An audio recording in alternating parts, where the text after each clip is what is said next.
Welcome to the 2019 APTA Nationals, presented locally by PNC, with thanks also to the APTA's national official sponsors, Viking and Uline. We are live from the Fox Chapel Racquet Club in Pittsburgh on the APTA network, presented by eNet Live. I'm Jerry Viant, along with Mark Fischel, bringing you the men's quarterfinal between the number 5 seeds, Czerwinski and Graham McNerney, and the number 3 seeds, Drew Broderick and Jared Palmer. Well, Jerry, when the draw was first pulled, this was the match everybody was looking to see. McNerney and Czerwinski were seeded 5 only because they only played 2 events this year. They actually had to go back to Czerwinski's result at last year's Nationals, where he got 10 points, and he was entitled to 90% of that, and they finished just behind the Rose brothers for the 4th seed. So let's take a look at the bios of the players. And there we have Czerwinski, who's at the Arraya Club in Illinois, and McNerney, who's a consultant for an accounting firm. And Drew Broderick and Jared Palmer really need no introduction, 3-time national champions together, 15, 16, 17. Drew also won in 2012 with Chris Gambino. And let's take a look at the players' path to get here. And they're taking their warm-up serves. So both teams have made it through relatively unscathed, without any real tough competition. So they are dialed in, ready to go, and it's very cloudy, Mark. We're racing against a storm that's supposedly coming in, and hopefully we'll get this match in before the rain starts, but no sun issues. I checked the radar, Jerry, and earlier they were calling for 100% chance of rain at 8 o'clock. Now they pushed that back to 9. And Martin Sturgis, who doubles as a weatherman, was looking at the radar, and he says we're fine until at least 8 o'clock. And Martin Sturgis would know, because long-time rackets professional here at the Fox Chapel Racquet Club, and retired a few years ago, but he knows all the ins and outs of this club. It's been fun to have him along commentating. And to be a rackets director, you have to be a weatherman too. Exactly. He's got some expertise here. So let's talk about the players, point out their strengths, and what do you think we can be looking for in this match? Well, these teams have played once this year. That was the PFP event in Westchester early in the season, a match won by McNerney and Czerwinski.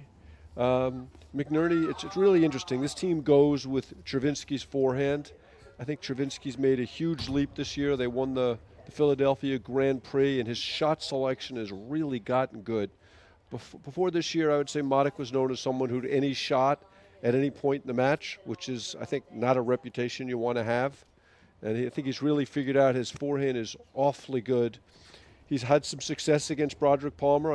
I know you remember the famous match they played against him in Philadelphia when he played with Chris Gambino, and they had 3 or 4 match points in the quarters. That was some match. So he's playing the deuce court here, and he is the strength of the team in the backcourt, and you will see McNerney lobbing down the line as much as possible to set him up. At the net, McNerney is one of the best 4 or 5 players in the country. He's got great hands, great overhead. Jared Palmer is taking a practice serve, and it looks like they are going to take us out. Bill Horn is our tournament referee. And this is Czerwinski in the blue sweatshirt, and then Drew Broderick's at the net with the green, and Graham McNerney is on the left side of your screen in short sleeves. See McNerney do a lot of blitzing. He's got great hands, great overhead, great feel for the game. And there's an example of it. He's one of these guys, Jerry, that the whole is greater than the sum of the parts. Doesn't generate a lot of offense from the backcourt. But he does generate off of that back screen. He loves that backhand off the back screen, and he just closed the net beautifully then. So let's talk about our 3-time national champions. Yeah. They've had an interesting year. They're playing much faster than they've ever played. We saw it in the finals of Boston, which was a surprising match. They came out and they played really fast with huge powers. So it'll be interesting to see if they're willing to dump 100 balls in the middle of the court. That's Drew Broderick, lefty, hitting the overheads.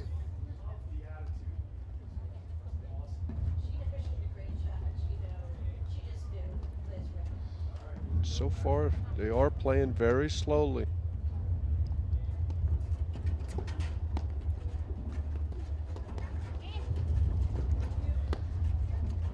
And you see Broderick tends to hit his overheads in an open stance.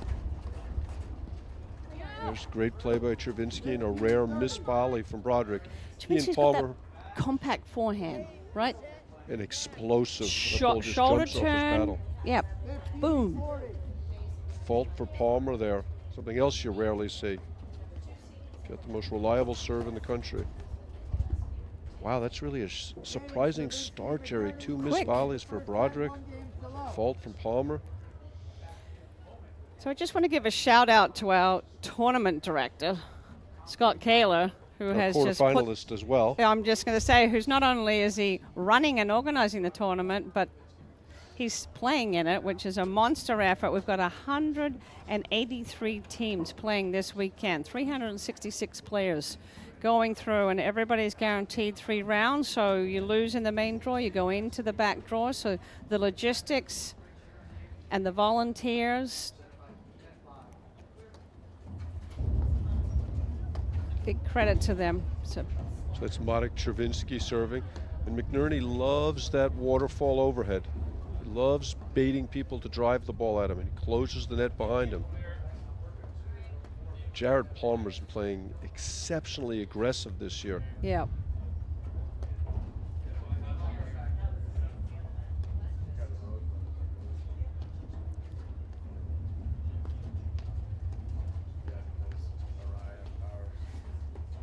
And you see Drew Broderick, it's a lefty playing the ad side, and he just loves to spike that ball. He baits his opponents to hitting into that side wire. And you'll see him lob different heights. And McNerney misses the overhead, but every time McNerney hits that waterfall overhead, he just closes the net. He's asking you to drive that ball at him.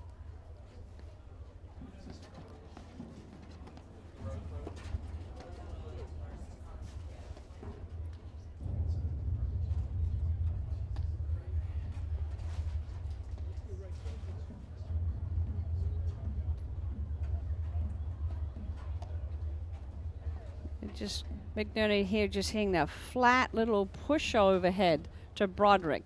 To Broderick's forehand. Right. It's challenging him to hit it off the deck.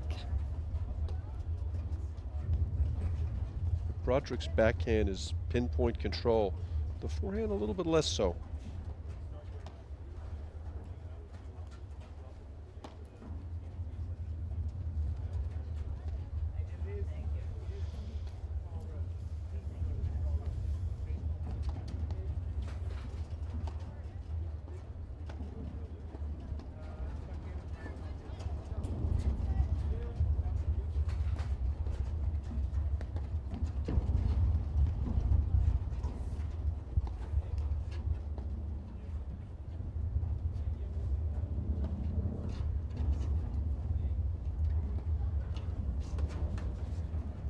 Oh, nice little cutter by Broderick there. Kept the ball deep and low.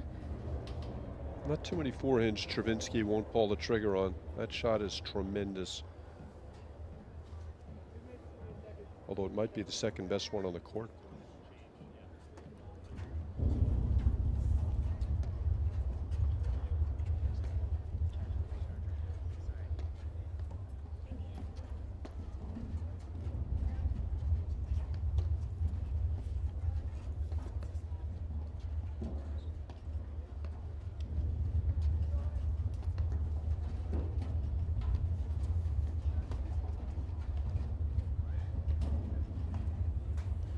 Predictably slow pace of play with Broderick and Palmer in the backcourt.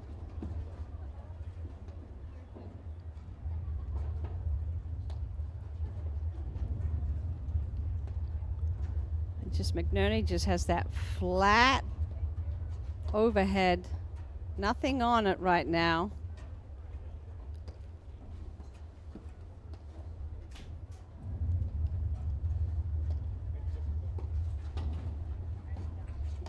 Czerwinski and Gambino were in the quarters nationals several times, but he's never advanced beyond this stage. Love 40. There's a swing and a miss. Swing and a miss. At my club, we call that a Miguel Cobbs. But Miguel's great at running them down after he misses. Didn't look like a complete miss. I mean, you just can't afford any loose points against Broderick Palmer.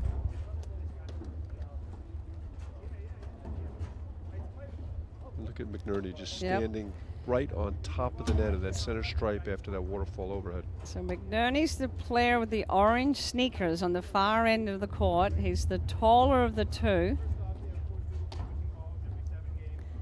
Czerwinski's got the blue sweatshirt on.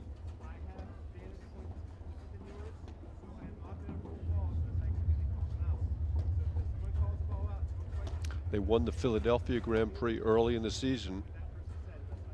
There was a belief from Graham McNerney this year. Yeah, he's played great. Graham won Patterson with Scott Kaler, beat Arraya and Morneau there. Had some real good success in the PFP Tour. So 1-1, Drew Broderick serving.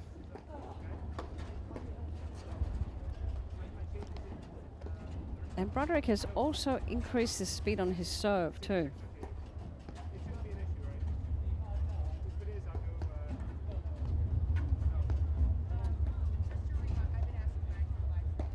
So you've got the combination of Broderick's lefty spin overhead and Palmer's flat overhead.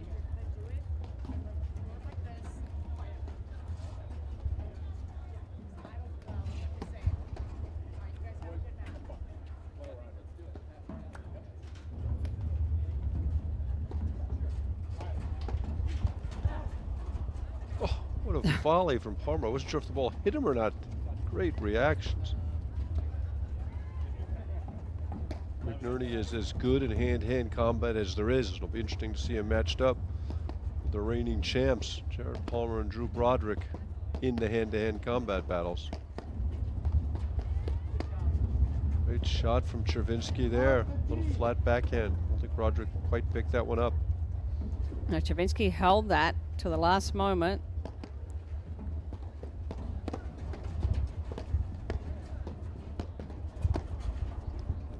Another great blitz from McNerney. Wow. He's confident. Jerry, He they have a lot of He's- belief. He's strutting. I have no doubts these guys don't think they can win. They expect to win today. 15-30.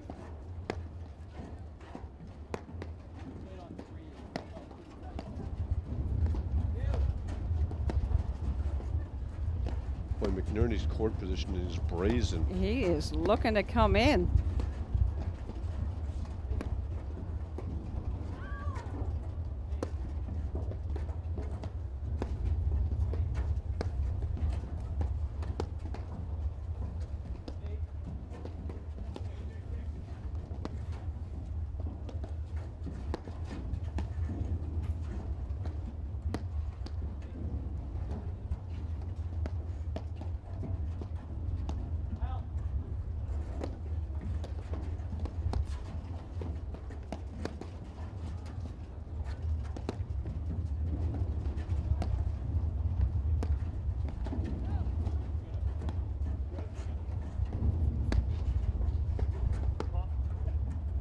Again, you see McNerney taking that step into the court after he hit the lob.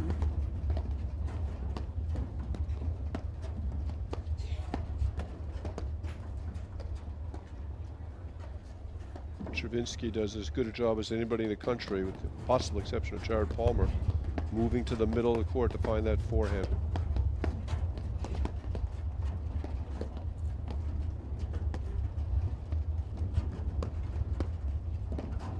You see Broderick hits that overhead side back screen, which forces Czerwinski to moving away. Very hard to drive the ball from a side back screen. You're being pulled to the middle of the court.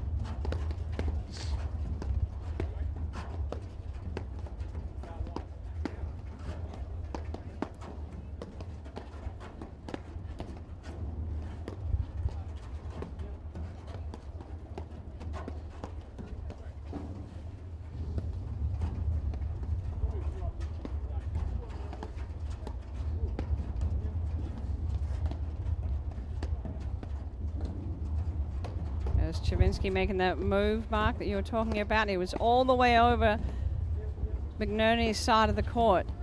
And McNerney was blitzing behind it.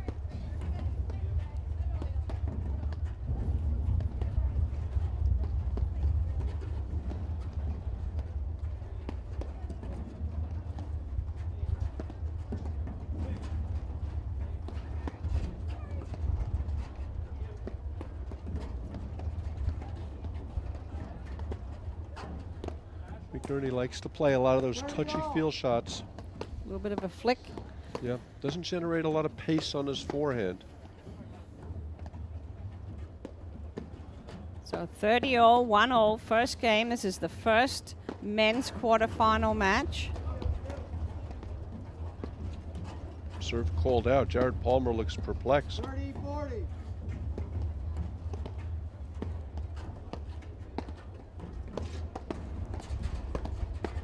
Great volley by Broderick with Palmer in front of him.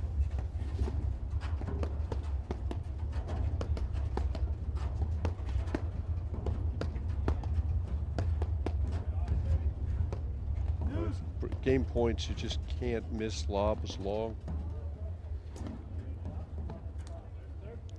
Interesting that Broderick just had Palmer move a little more to the middle of the court on that serve. Broderick.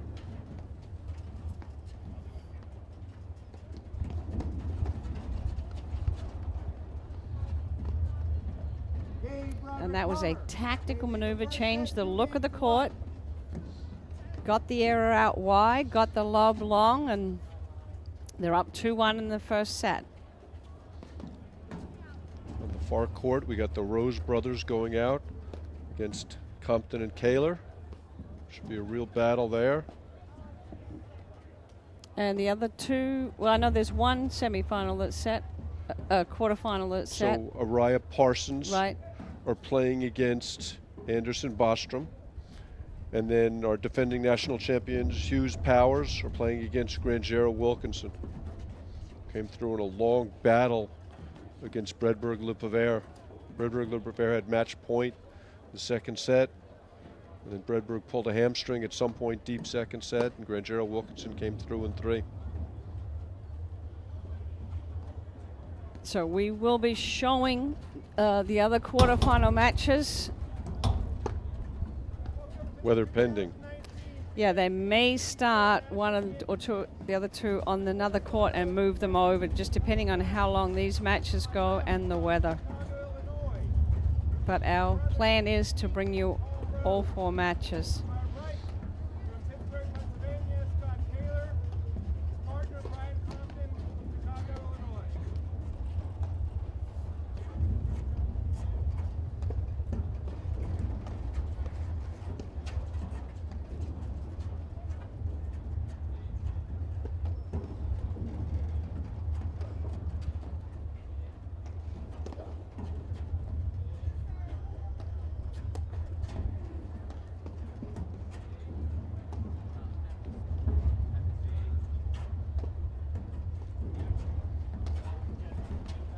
McNerney likes to block a lot of lobs. Really stealing time from his opponents.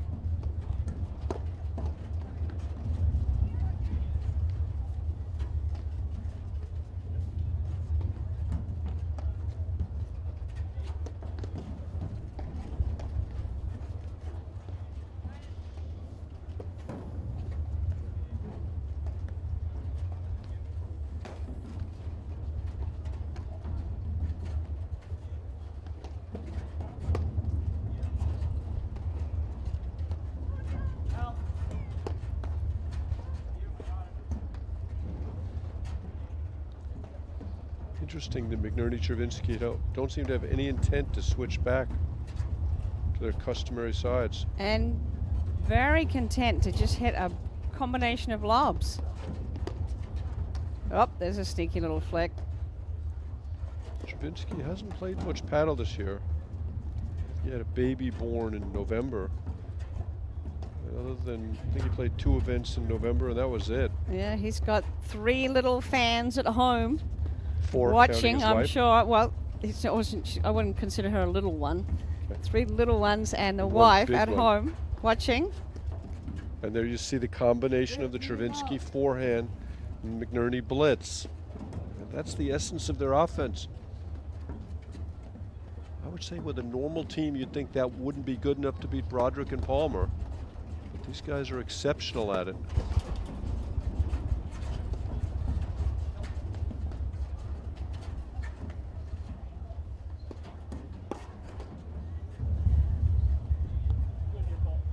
I assume you don't have any early dinner plans, Jerry. I was just thinking the same thing. These guys are in for the long haul. Not real risk takers. I think McNerney really went to the Drew Broderick school of paddle. And by that, consistency, smart, measured. Try not to lose points. The great paddle philosopher Steve DeRose always said that all the guys out here trying to win points, Broderick's trying not to lose them.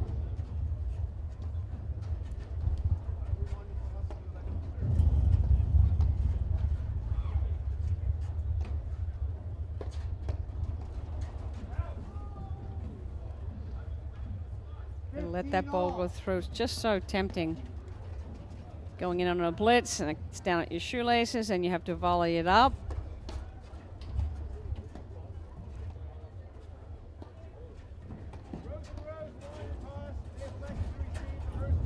It's funny, we're used to seeing Broderick Palmer play a lot in the backcourt, and at least early in the match, virtually all the play has been with them at the net.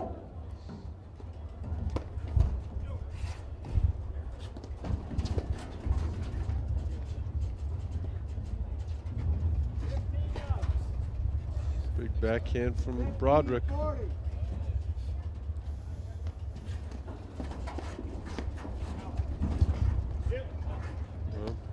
Palmer catches Czerwinski leaning to the middle, and it's 3 games in a row for Broderick Palmer.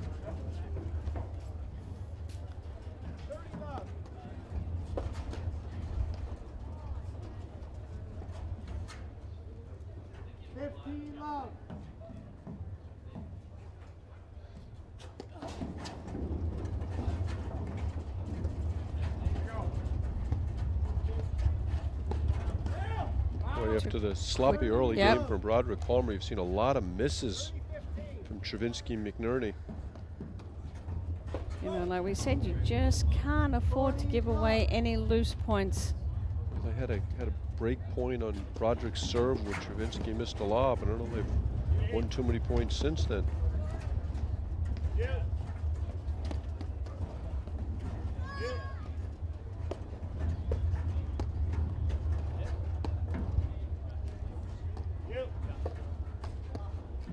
Some volley from Broderick with Palmer moving in front of him. And there's a missed volley from Palmer, which you don't see too often. No, that was McNerney pouncing on that down up overhead.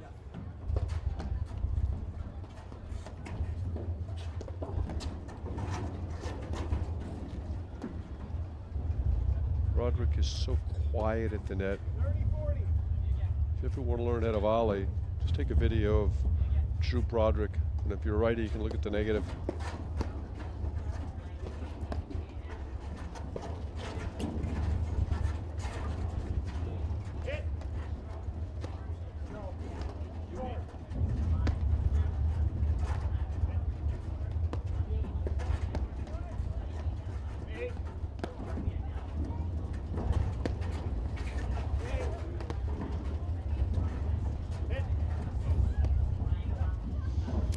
So 4-1, Broderick Palmer cruising so far.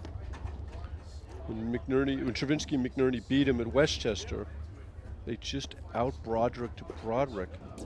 Just were really patient and solid. And you haven't seen that so far today. Early on, they were very solid. The last couple of games, not so much. Uline is the leading distributor of shipping, industrial, and packaging materials to business throughout North America. They ship over 2.5 million boxes every day, but they are so much more than a box company. More than 32,000 quality products are always in stock and ready to ship. Outstanding customer service means they're there when you need them 24 hours a day, 7 days a week. Uline, the best selection, products, and people for an unforgettable customer experience. Well, Broderick Palmer looked very comfortable to me, Mark. Don't Broderick Palmer always look very comfortable? 1-4, Marek Czerwinski serving. There's that big forehand from Palmer. He has really amped up the offense this year.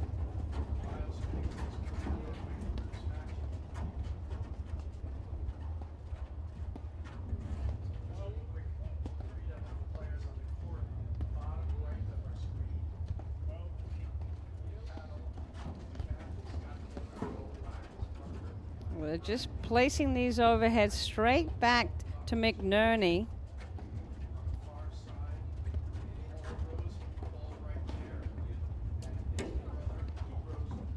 And the combination of cut overheads into Czerwinski's screen. Sometimes it looks like Broderick Palmer are simply impenetrable. And look at that volley, Jerry. That's routine. And then you try and hit the next ball a little bit harder to get it through, and you miss. And that's what happens. You know, you hit a big drive and it comes back just straight, deep, and slow, and you feel like you've got to do more. This is McNerney's first quarterfinal at Nationals. Czerwinski's never made semis. And to me, that's part of what Nationals is about. I mean, people are just nervous. And after looking real good the first game and a half, they've looked shaky the last 3 games or so.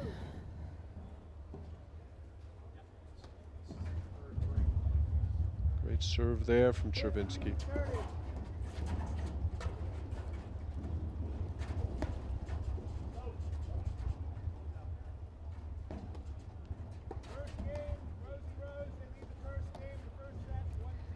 And just a short ball to Broderick's backhand is going to get you in trouble. Yeah, that was a volley you would have expected Czerwinski to make. But he's off the net.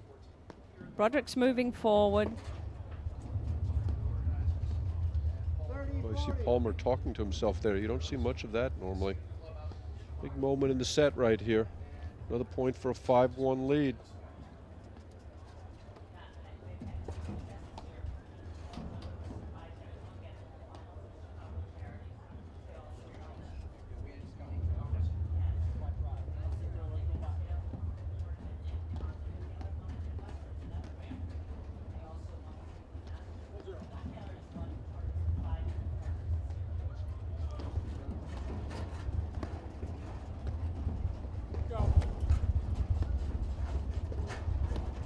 McNerney asking him to drive that ball. And he's got an economy with his footwork, doesn't he? Yeah, so Palmer makes the first 2 but misses the last one. And isn't that the essence of how you play the game from the net, Jerry? Yeah, he's really, McNerney to me, I mean, he's not a classic volleyer either, but his hands are so good.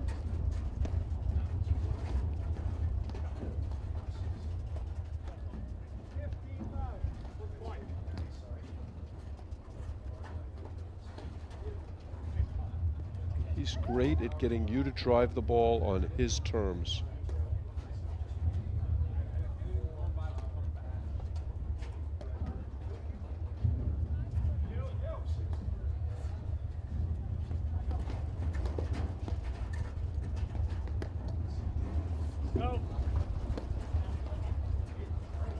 Remarkable pickup there from McNerney.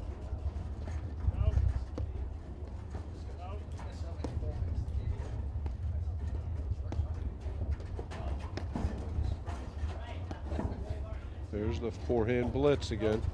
And they're just so quiet at the net.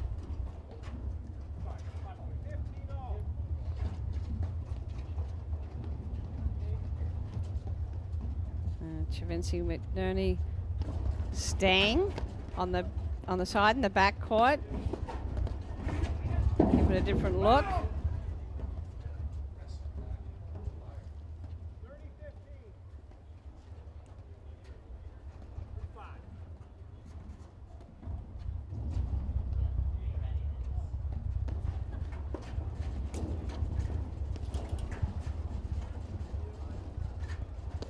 They're just not going to give Czerwinski a forehand.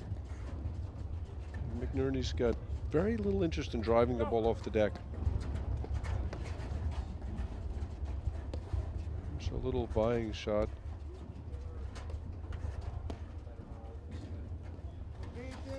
Czerwinski moving backwards, trying to hit like a little half volley. Bad decision. Should have lobbed that ball. As a point for a 5-1 lead in the first set.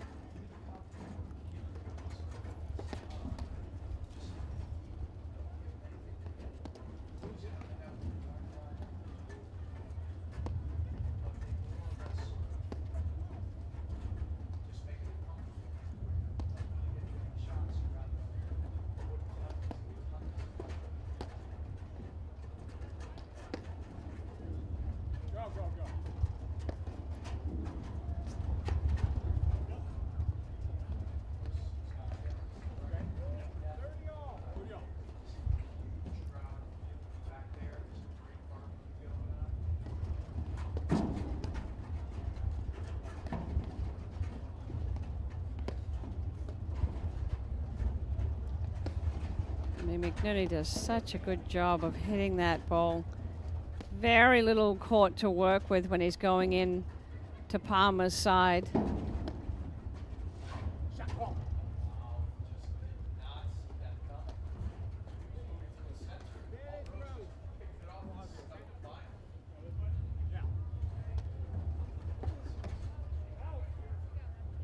Unbelievable volley.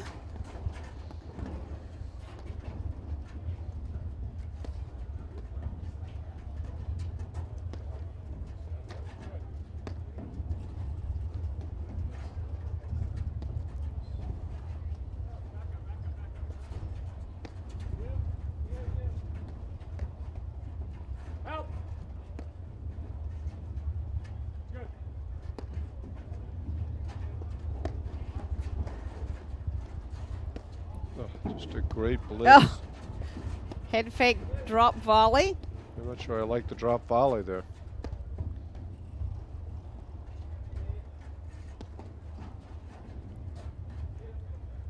McNerney's blitzing is really impressive, isn't it, Jerry? Yeah, he's like inside. He's looking to get inside that baseline. He's got such soft touch.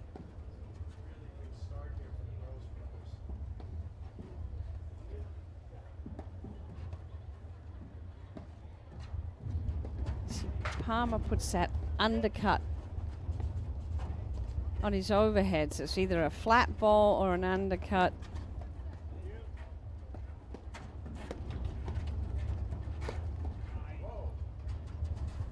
Yeah, Broderick catches Czerwinski out of position. You It's got the nick. Czerwinski came all the way over looking for the ball, and then he just slid it in behind him. And 5-1. I'm interested by Palmer's positioning at the net. He's playing the entire court. Well, when Drew's going to come in behind it, he wants to be on the right side, set up his overhead. Yeah, they make the switch.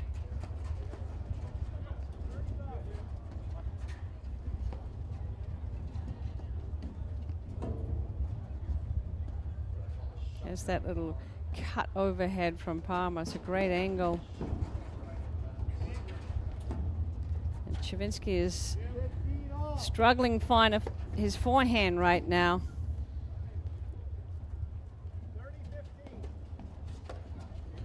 Jerry, do you think the lack of tournament play is impacting Czerwinski's game? Well, I'm sure he hasn't been on the court as much as he would like. Played President's Cup on Thursday, but hasn't played a tournament since November. Yeah. I just don't know how that could not have an impact. Everybody else has, played a ton of tournaments, preparing for nationals, especially the top guys between the Grand Prix and the PFB events. A lot of the guys have played 8-9 events. Scott Kaler's certainly well into double-digit figures. Yeah.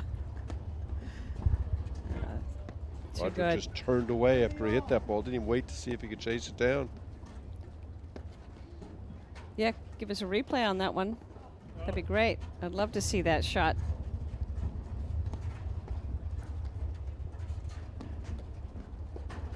Another missed forehand from Czerwinski.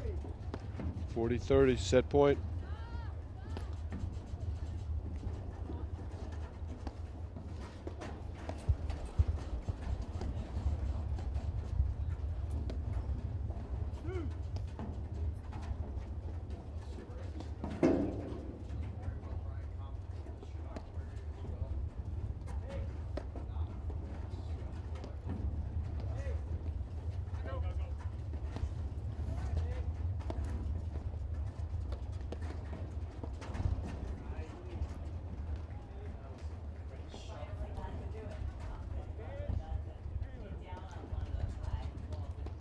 Nice move by Czerwinski.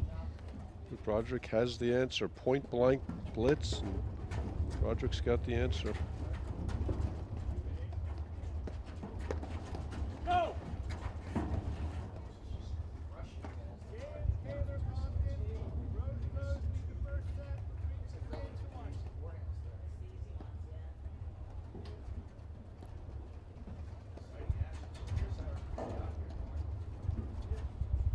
Great recovery from Czerwinski there.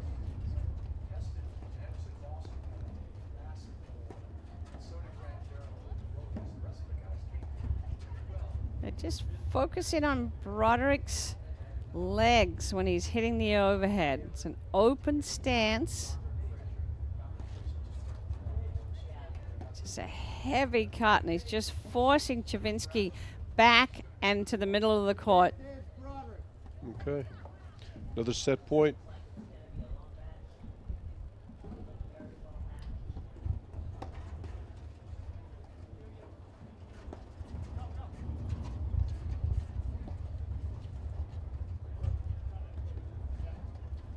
Just have no sense watching the match that Czerwinski McNerney can penetrate the Broderick Palmer defense. Right. You know, Broderick Palmer just do such a great job of where they're putting the ball on the court.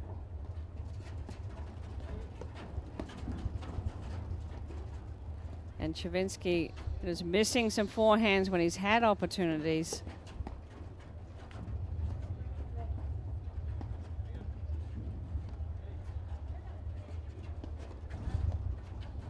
There, McNerney And rushes just over a half hour, and that's the first set to Broderick Palmer, 6-1. We're just going to see if we can grab that replay of that overhead that Drew Broderick hit. Here it is. I like how he turns away. Right. The That's ball's right. even bounced a second time. Well, he's confident. All right, so that's the first set, 6-1. We'll be right back in a moment after these messages right here on the APTA Network, presented by eNet Live. Hey, mister, are you a roto-rooter plumber? Guilty. Did you fix what flooded my house? Sure did. Toilet overflow? Nope. Pipe break? Getting warmer. Busted water heater? Nailed it. How long can you hold your breath? Is that your real hair? What's the birds and the bees? Do you know where my grandma is? You know, I don't know. What's next? Wrapping up the water cleanup. You do that too? We do both. Fair enough. Call Roto-Rooter for plumbing and water cleanup. Yeah, we do both.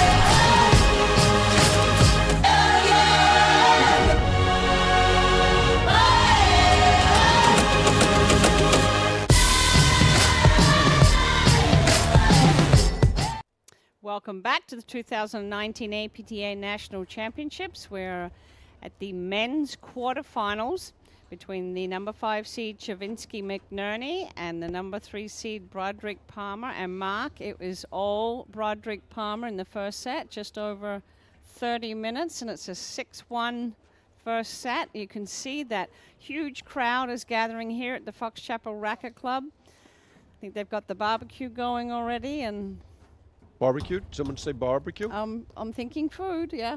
That was the word on the street, I heard. Yeah, Broderick Palmer played a sloppy first game, and then they punched him in the mouth. Yeah. And your Czerwinski, McNerney, they just got to be wondering what's going on right now, because they just had no answers at all that set. And normally we ask the question, what can they do to turn it around? I have no thoughts. How about No. you? Well, they've got to stop, You got to put more Modic's balls got to in start play. hitting. He's got to start hitting. There's no chink in the armor of Broderick Palmer, that's for sure. Look where they left their water bottles. Does that surprise you, Jerry? It does. That's like part of the court. Yeah, that's deep in the court. That's the service line. Yep. I don't understand that. All right, Graham McNerney is serving, and the players are changing new balls every 7 games.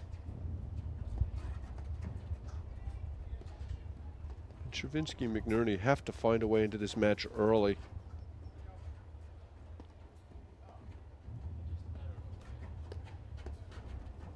Jerry, write that down. Drew Broderick missed a volley. Make a note of that.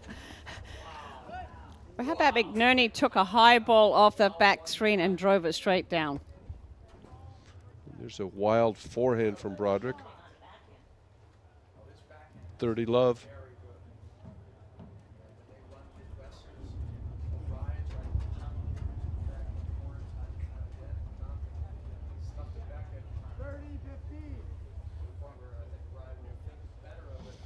That's a ball you'd expect McNerney to put back in play. 35.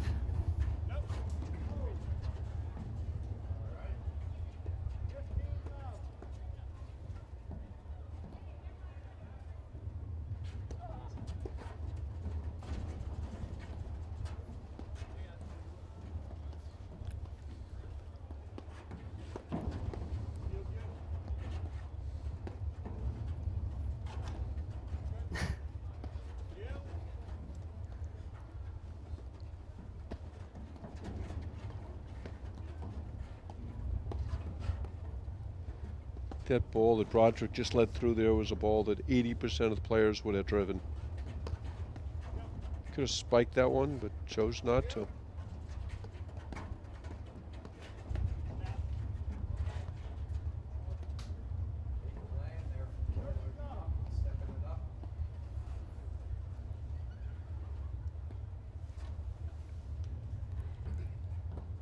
And you see the different heights of lobs that Broderick Palmer hit.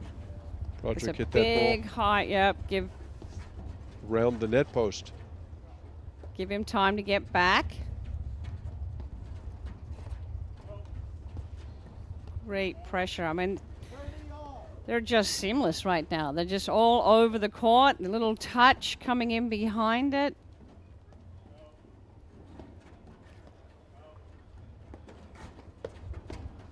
And a huge return of serve by Jared Palmer. And their first break point opportunity in the second set.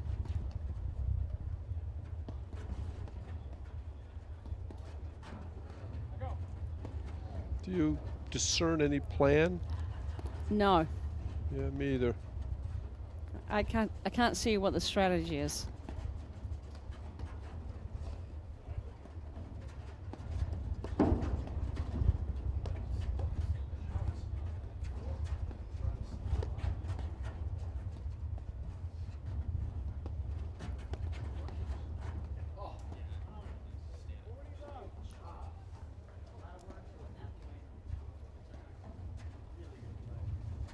A great Yeah, get by I mean- Palmer, great get by Broderick. Look at that.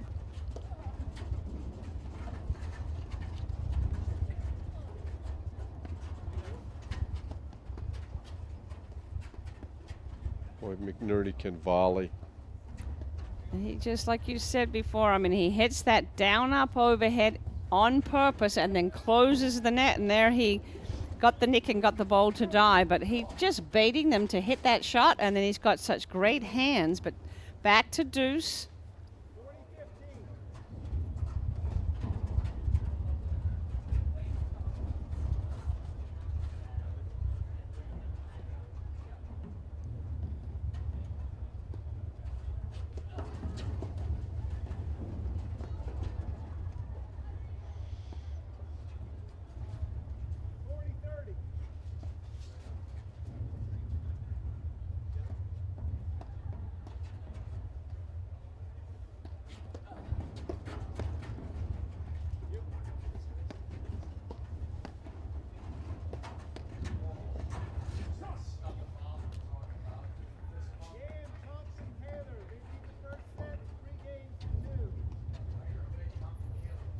Whoa.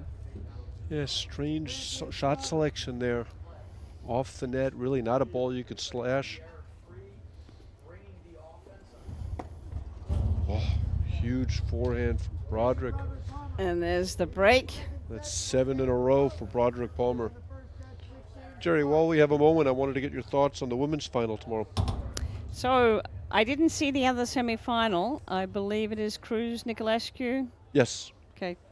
I Yeah, think that'll be defending champions, and pretty impressive. This Gabby, this is Nicolescu. This is only her second tournament of the season, having given birth, and she seems to be back in fighting mode. I'm looking forward to seeing her play, and they're playing a very, very in form Roxy Anika, Laura Barrett, and talk about peaking at the right time. I was very impressed. I watched some of their match this morning, and of course I called the semi-final match today, and they are completely dialed in and consistent, calibrated, hitting their spins. I don't think I've seen Roxy Anika play better, hit better forehands, and Laura Barrett, I've just noticed them more. She's just become more and more comfortable on the court with Roxy. She doesn't have to be the big point ender, so she's also calibrated her game, but they were very, very impressive today. Yeah, Nika's always been an incredible talent, but her decision making has been questionable at times in the past, and it's been impeccable this weekend. Yeah. Would they lose 5 games in 2 Yeah, matches today? Just Brazova, Shea had no answers. You know, they've got power, they've got spin, they've got speed. They covered each other beautifully. Who do you like tomorrow? Well, I haven't seen Cruz Nicolescu play. Yeah, I haven't seen So- much of them either. Yeah, so I'll let you know a bit later on. We'll see their eyes. I'll see their eyes, see them warm up. I just know the fire in Nicolescu, you know, and Cruz is such a great competitor. I'm looking forward to that match. Wild forehand for Czerwinski takes us to 15-30.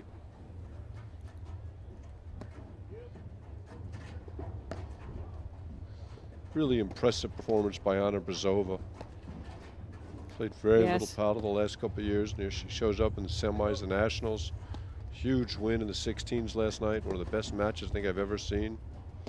And I think that match may have had attributed. Also, they had a long match this morning with Spiz and Prop, Shea and Brazova, and I think it may have taken its toll a little bit physically. Boy, Czerwinski and McNerney are going down the drain fast, Jerry. A lot of misses. It's my line. I know. That's where I learned it from. I always give you credit. It's a good one. Yeah, but credit to Brazova and Shea. They should be happy with their performance. I mean, they had fun.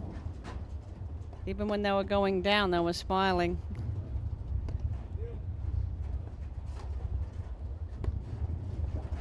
Yeah, rare time Drew Broderick gets surprised on the court. No help from Jared Palmer there in the blitz.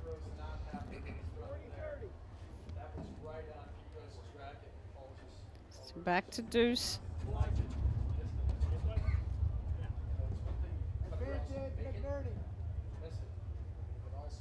Really important they convert one of these break opportunities.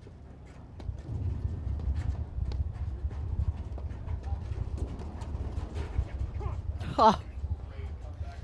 Nice move by Czerwinski.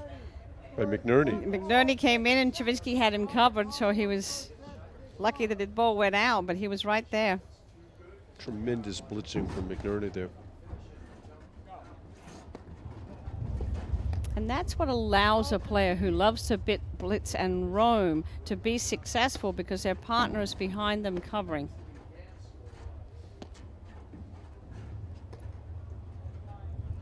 Well, you just hate that. You broke back and then you start a game with 2 faults. 30.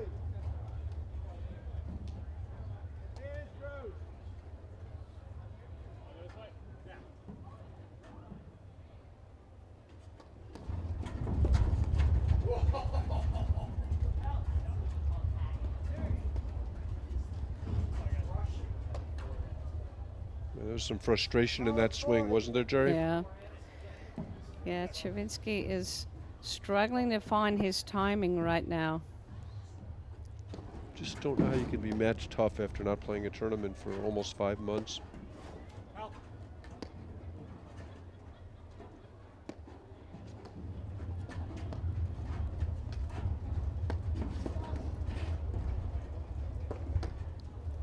Wow, nice rip. By the time he gets beat by the waterfall overhead. Back up a break. 6 games to 1. Let's see if we can get an update on the Rose brothers on that second court. They are up 3-2 in the first set. They're down 3, up 3-2.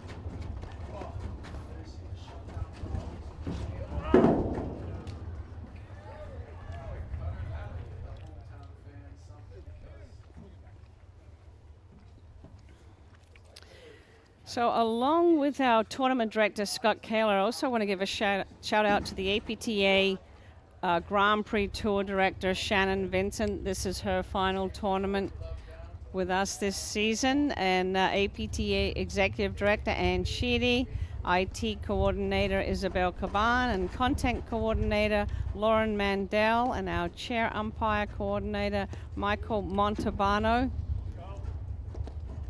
They've all put a tremendous amount of time and energy and love into the Grand Prix Tour and the national championships.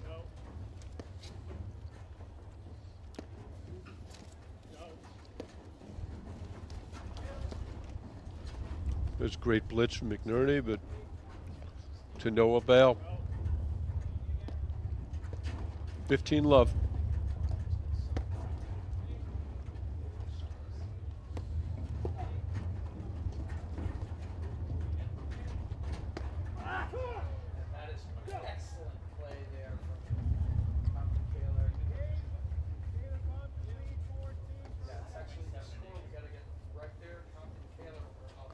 So, Jerry, we had a correction. It was 3-2 Compton Kaler, and they're now up 4-2.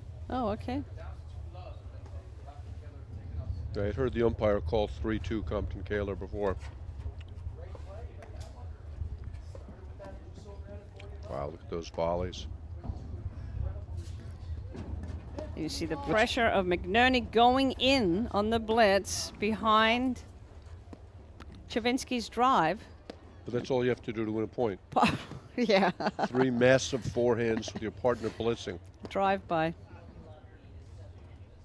Just don't know if that's replicatable. Amazing pickups. First by McNerney.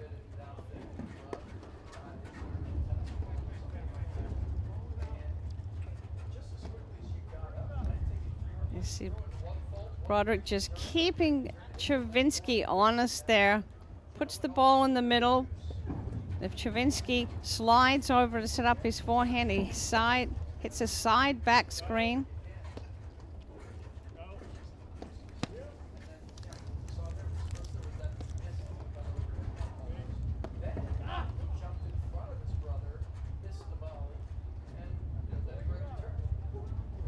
Here, Broderick really smartly stays back, was out of position, didn't want to get caught in transition.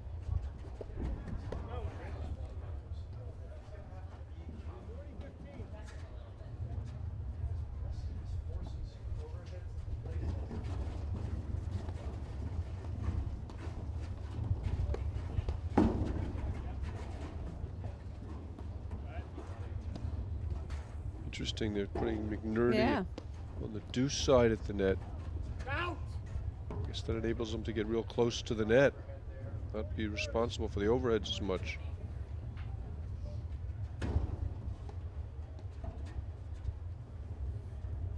I half expect to see him go around the other side of the net and stand on their service line.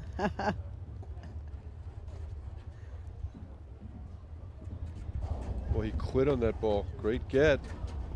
Just long. 15-30. McNerney played that ball like it was going to be out by 3 feet. It was in by 3 feet. It's just amazing that down up overhead that he's hitting. I mean, way short in the service box. and then closing the net.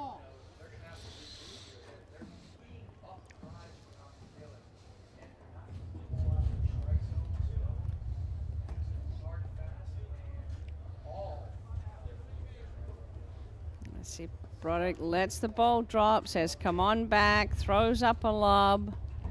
He just never forces the play. He's always playing a high percentage shot.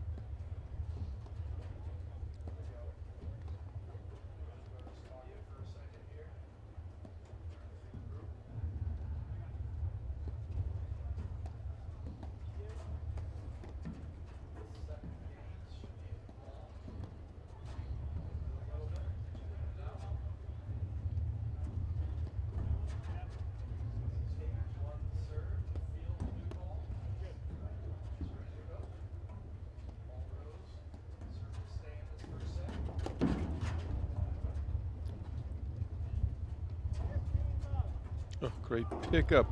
I think that drop shot went backwards. So McNerney's really pounding that ball high, or not even pounding, it's a touch high in the screen. So every ball that Broderick's playing is, the Palmer's playing, his back is almost to the screen. There he misses a return to serve, and it's 9-2.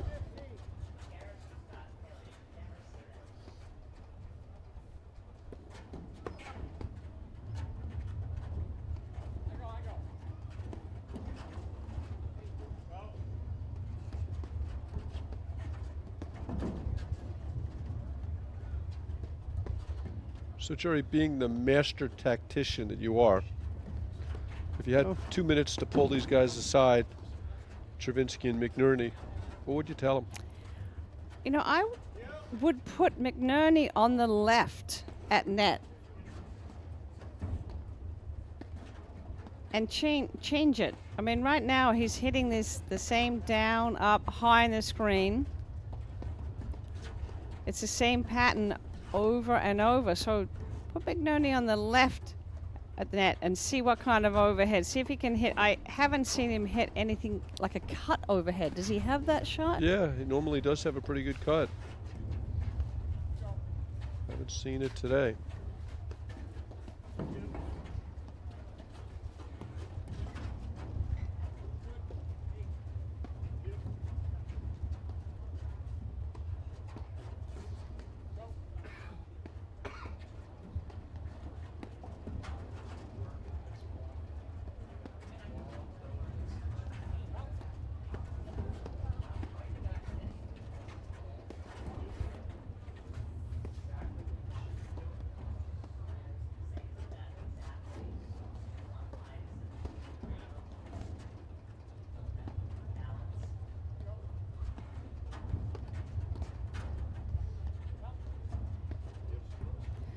And this is textbook Broderick Palmer, the patience, the willingness to wait for that right ball.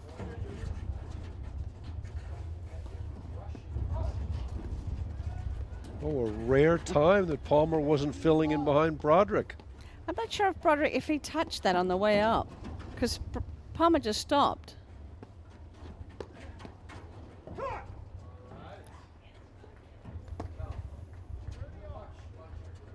Great pickup from McNerney.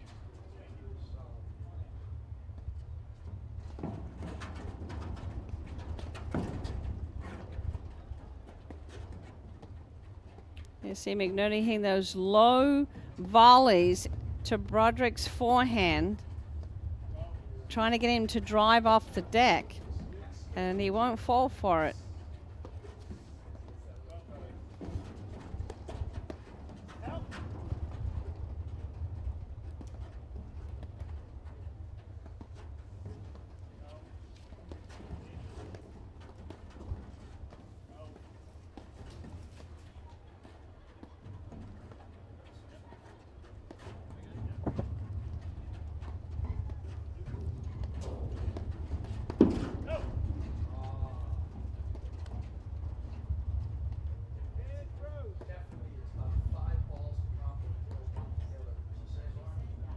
All of a sudden, their strategy seems to have shifted over to Broderick's side.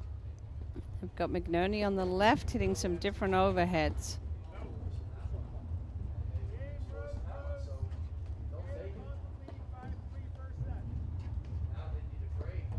So 5-3 Compton Kaler on the next court, Jerry. Brian Compton will serve for the first set. As we said, Scott Kaler is the tournament director for the National, so it's pretty impressive that he's kept his focus and that hit the wrong spot to put the ball on Jared Palmer's forehand. And you heard McNerney say to himself afterwards, "What are you doing?" 15-30. What was he doing? 5:30. Jeez, Just just 2 faults. hemorrhaging errors right now. These guys, they got to get back on track.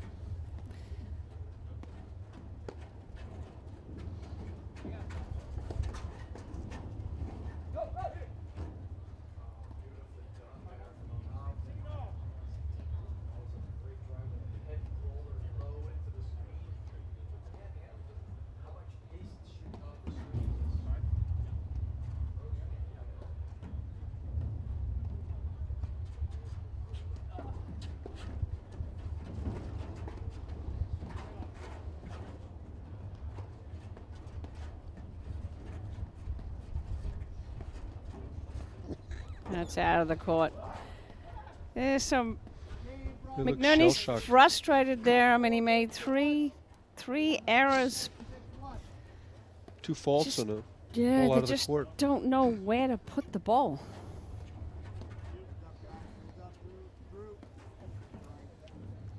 Viking Athletics is the premier brand and undisputed leader in platform tennis. Viking is platform tennis. The Viking Extra Duty platform ball has been the #1 selling ball in the industry for the last 20 years.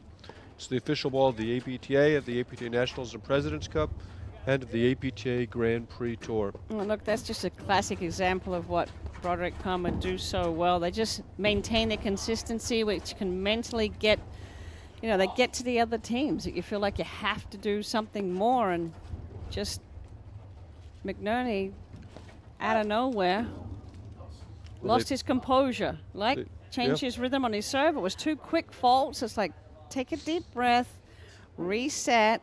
Let's be clear about what's happening. But that's what the style and the talent of Broderick Palmer do. And it is McNerney's first trip to the quarterfinals. So you wonder if nerves are a little bit of an issue. Yeah, I mean, he looked so confident in the beginning. Yeah, really Right? did.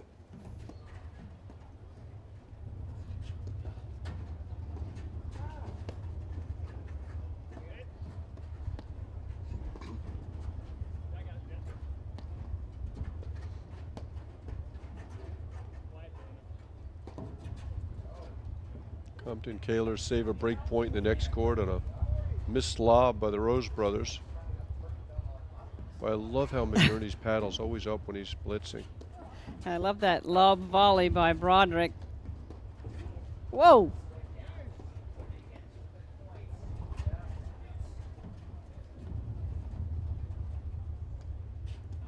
We start anew.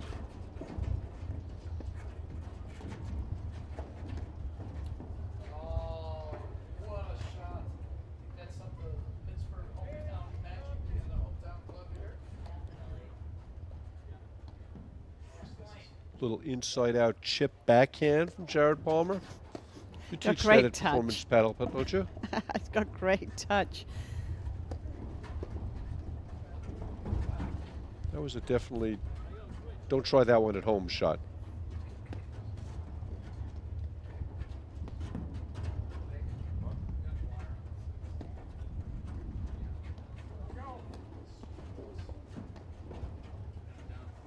It's 5, 6, 8, 10 lobs, and then boom, they hit you with the hard backhand and the hard forehand. There it is, game in first set for Compton Baylor.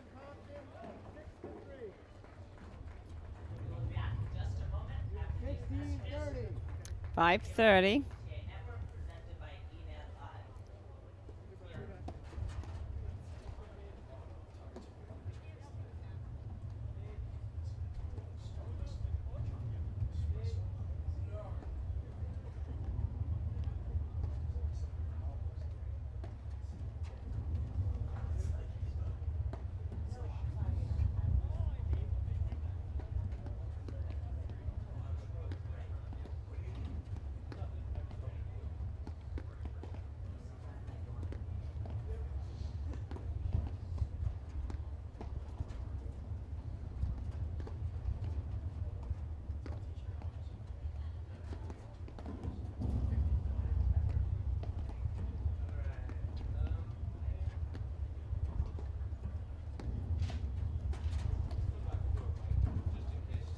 Broderick was looking behind him. No. Palmer had made the volley.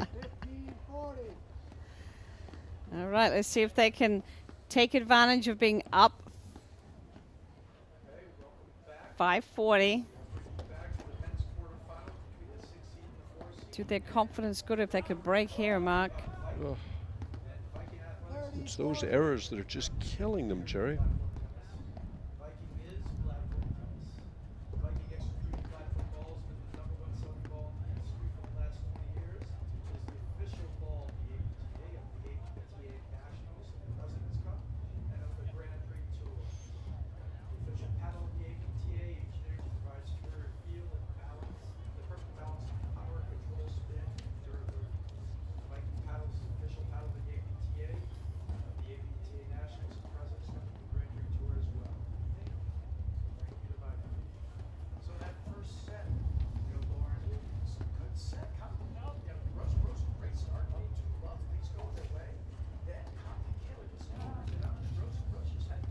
They just can't convert. They've got the opportunities and they make the errors, and we're back to deuce.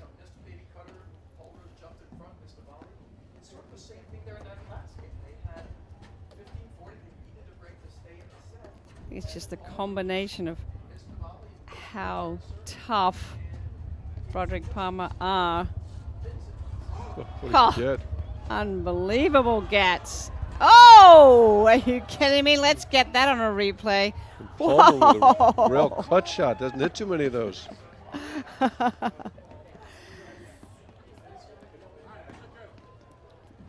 And Jared Palmer applauding the efforts of his opponents.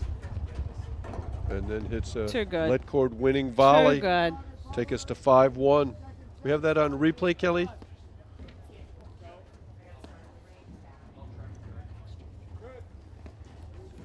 We're at 5-1.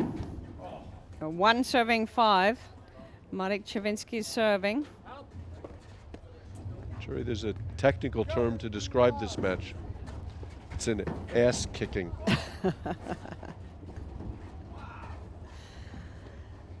Yeah, Broderick Palmer looked very good, and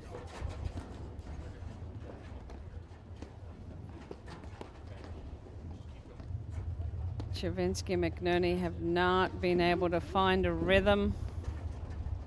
Uh-oh. That's an interesting shot. I see Parsons Arraya out there warming up for their match. Little turnabout there. What's their quarterfinal matchup? They're playing against Anderson Bostrom. 15-all. And have they played them the head-to-head this season? Anderson Bostrom beat him in the first tournament of the year at the Paddle Player Open. I Haven't played love since that then. you know that.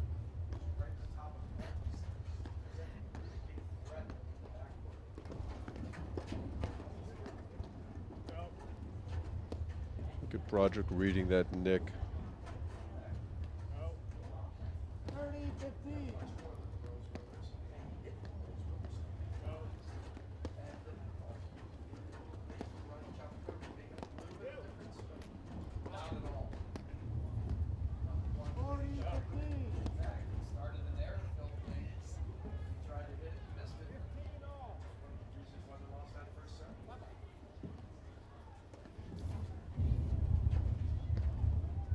Well, a couple of wild misses.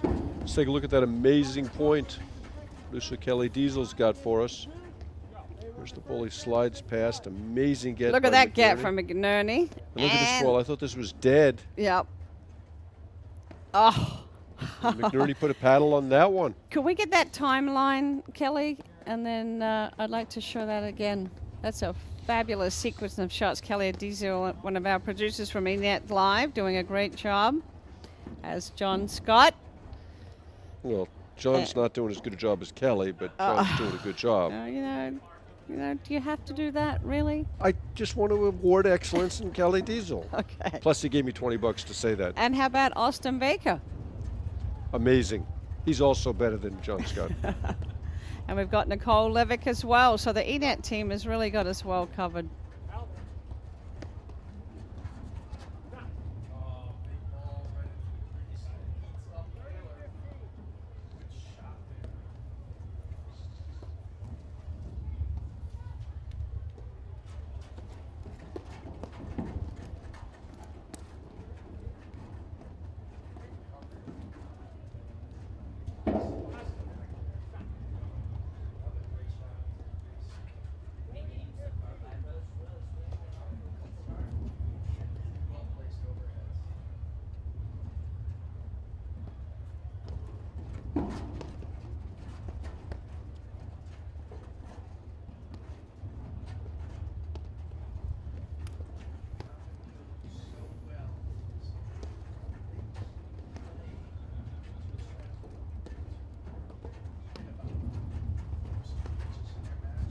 shot from Broderick there. 15 love.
Just can't penetrate that wall.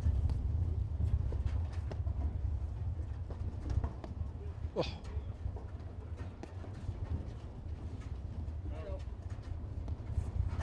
Jeez. Another amazing point. Series of great gets from Broderick.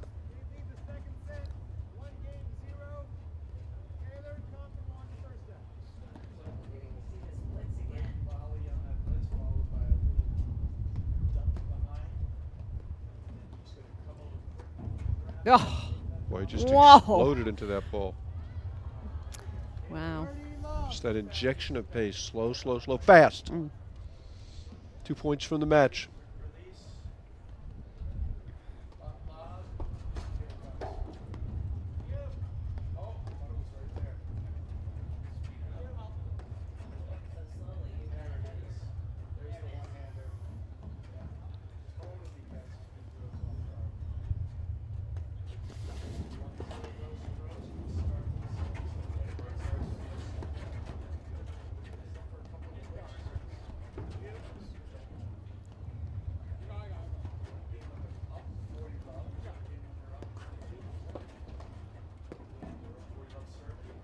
There's a heavy Czerwinski forehand.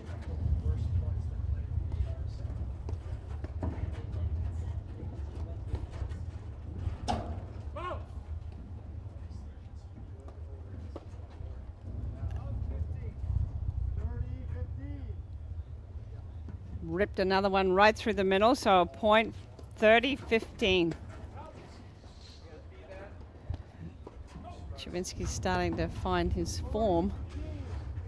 Maybe a little bit too late. Hey, look, we've seen miracles before. It's never over until it's the last point in paddle. We've seen some unbelievable turnarounds. McNerney just doesn't have a lot of confidence in that forehand, does he, off the deck? No, but he's very creative. Yeah, no question.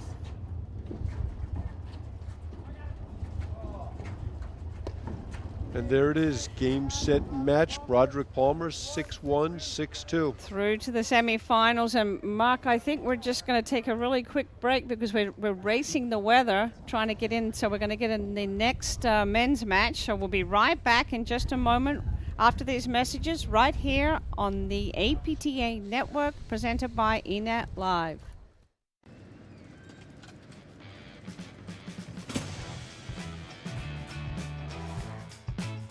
I play to be a role model in my neighborhood. I play to be part of the team. I play to be stronger than my brothers. I play to channel my energy in a positive way. I play because the field is where I shine. I play to be a part of something bigger than myself. I play to stay healthy. I play to feel powerful. I play to win.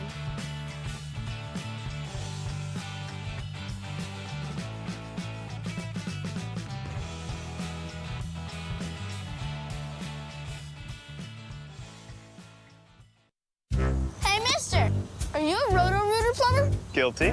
Did you fix what flooded my house? Sure did. Toilet overflow? Nope. Pipe break? Getting warmer. Busted water heater? Nailed it. How long can you hold your breath? Is that your real hair? What's the birds and the bees? Do you know where my grandma is? You know, I don't know. What's next? Wrapping up the water cleanup. You do that too? We do both. Fair enough. Call Roto-Rooter for plumbing and water cleanup. Yeah, we do both.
Okay, welcome back to the 2019 APTA National Championships.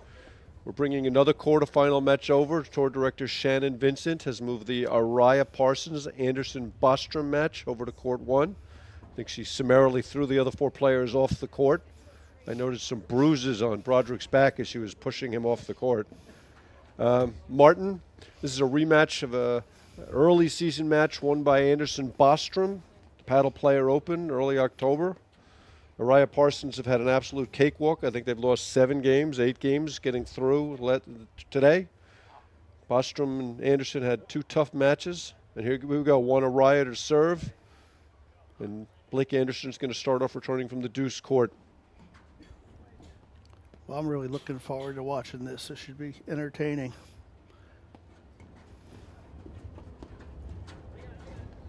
I'm wondering if fatigue is going to play a factor as the match goes on. This is Arraya serving to Bostrom. Sometimes it's good to have a tough match during the day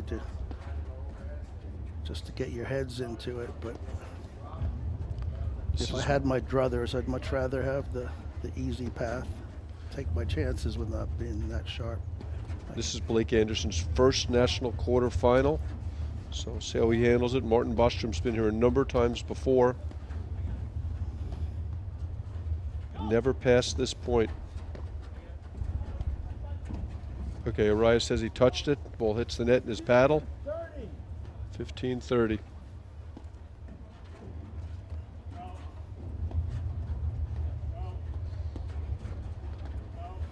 Obviously, Arraya Parsons played numerous quarterfinals over the last 8-9 years. And they've got to be considered pretty big favorites in this match, Martin.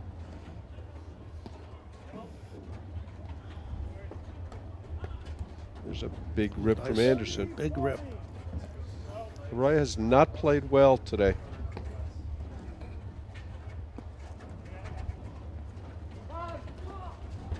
Despite winning usually? It tells you about the level he's playing the game at. I see. Not have played well and won 2 matches, 2-2 effectively. I suspect when he needs it, he's going to improve his game.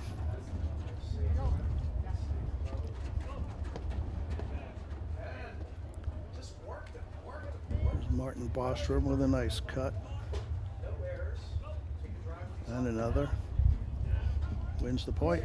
Anderson Bostrom in the first set, 1 game to love. But that was might have been the 8th or the 9th one he had to play because they played such a good ball. I think the tight wires are really going to benefit Arraya Parsons. Parsons especially. They both love to drive the ball off the wires. And Parsons loves to hit his overheads into the nicks, right? So Yep. Although this year Arraya's been hitting most of the overheads. So he likes to attack the ad court.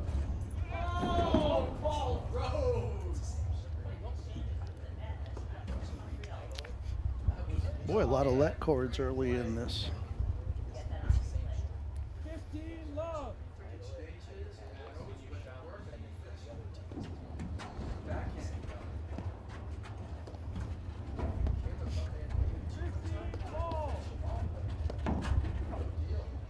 It's a fast pace.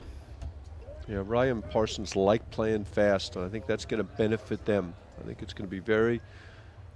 Anderson, Bostrom have to be really careful about the pace of the match. Now, see, that's a blitz that anybody else in the country, it's a mistake. But Arraya has got such great hands, and he loves playing in transition. You just have to be careful driving that ball off the back wire when he's hit it through.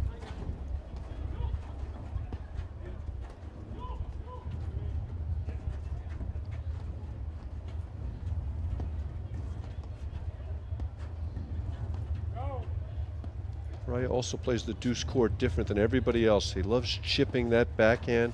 He'll hold it, misses that lob. He loves hitting the little chip, and every once in a while he'll hit that one-hand backhand flick.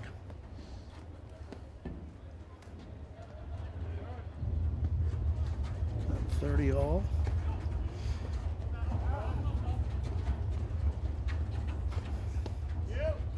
Here you see them in the I formation with Parsons almost directly behind Arraya. Now they fall into a conventional formation.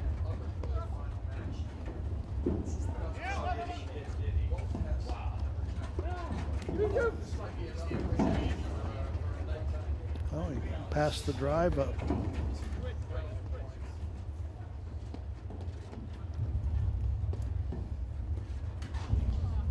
Another missed overhead from Arraya. Chance to get off to a 2-love lead for Anderson Bostrom.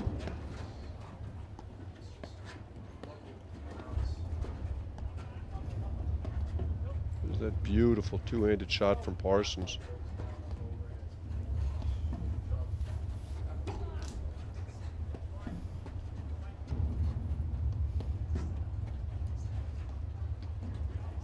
And then they're switching at the net to get Arraya on so he could be hitting into attacking that ad cord. Oh, Missed that let cord. the let cord actually caused them to lose the point.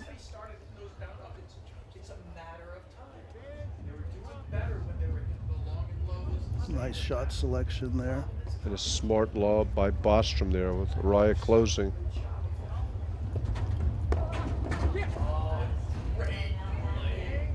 Wow, that's a really sloppy error from Arraya there. Yeah, I haven't seen him do that very often.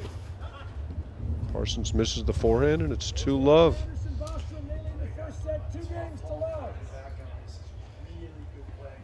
Good start for Anderson Bostrom.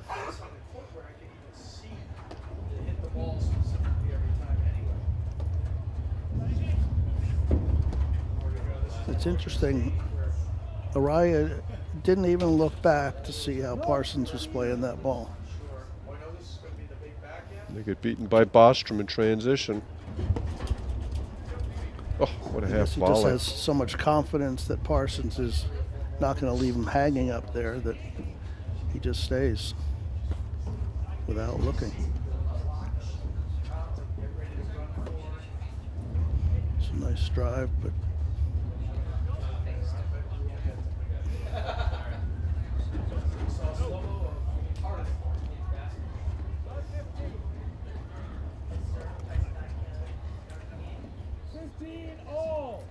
I was about to say before that miss, Blake Anderson looks very sharp early.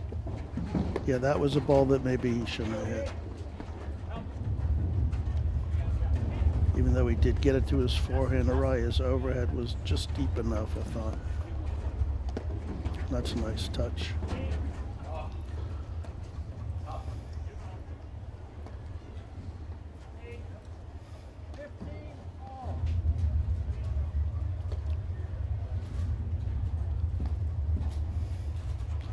So far, Arraya and Parsons just staying in the corners that they're not usually playing.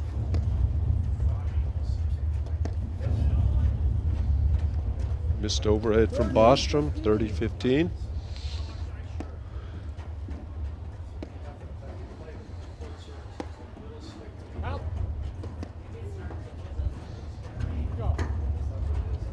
Nice dig.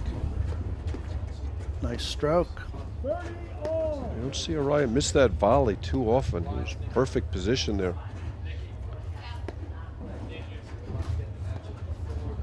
It may just take him a little while to get his motor going.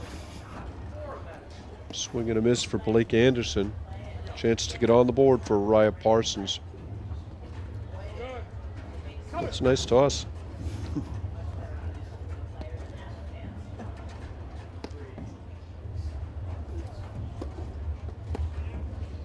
Parsons just kind of presents that paddle with two hands on it. Yeah, Arraya's playing really fast right now.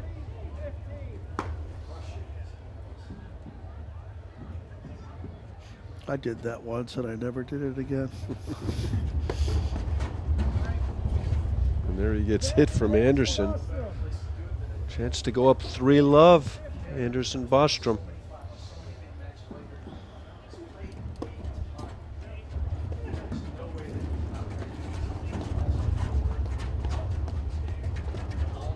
It's a nice roller.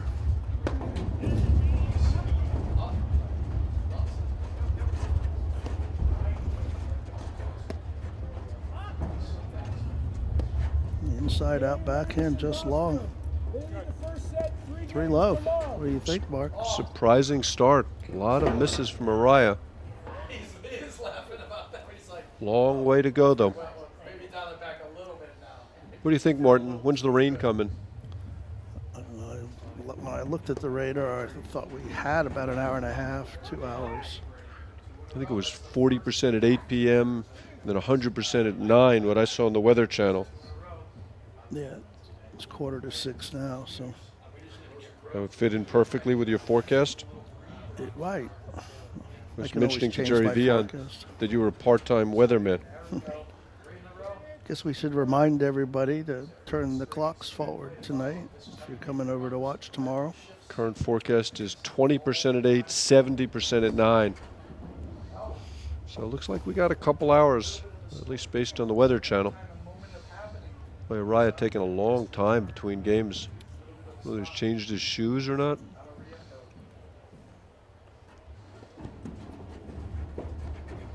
Probably a good idea just to regroup. Maybe he can find his forehand in that bag too.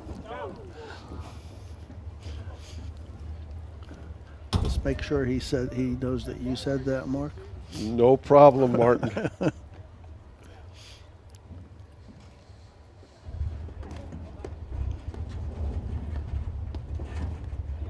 See, comes out firing. Told you the forehand was in the bag. It was in the bag. Now he just has to find his volley. And his overhead. His lob. Oh, no, he's coming out.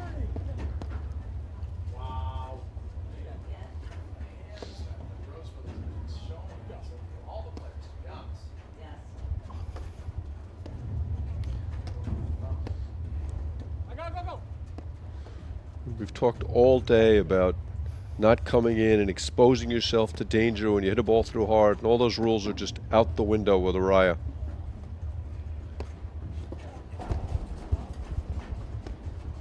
It has cooled down quite a bit out there as well, so we'll have to see if the ball's coming off as much.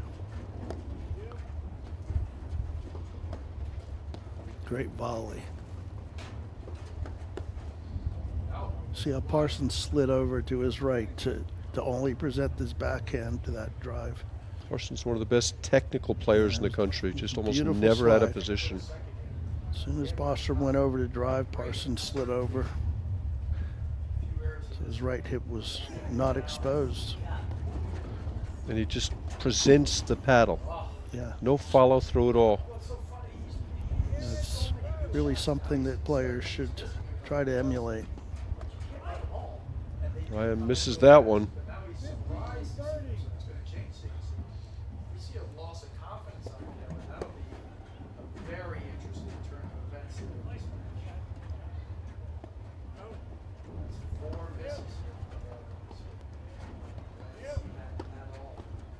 See Parsons backhand.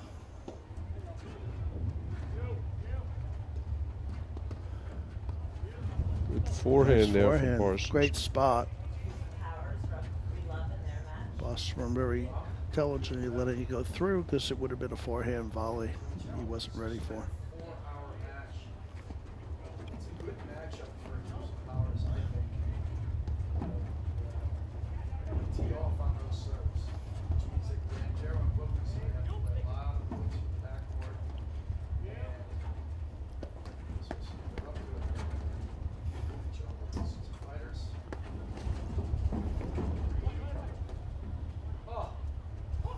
And there's the big cut overhead. Yep.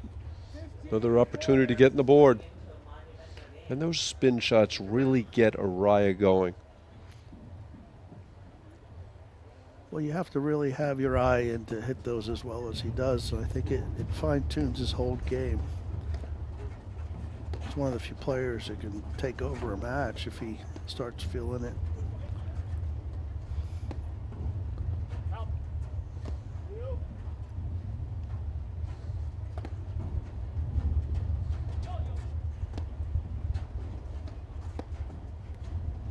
Must have been right on the line.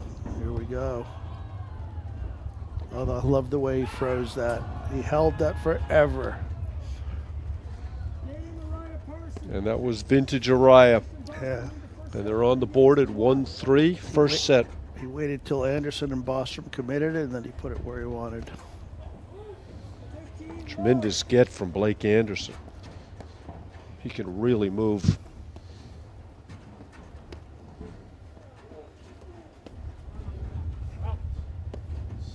Serve long, confirmed.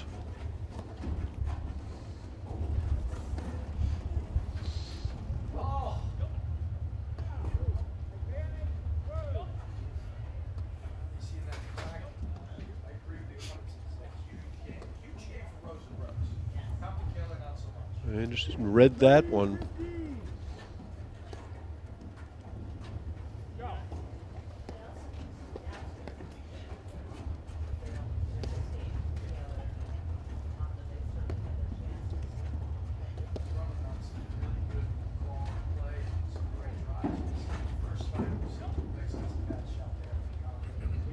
Really see Anderson Bostrom trying to slow the tempo down.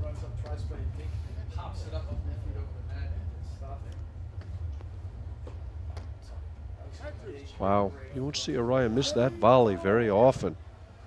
Perfect position and just missed it. Yeah, he was in perfect position, backhand, right on his backhand volley.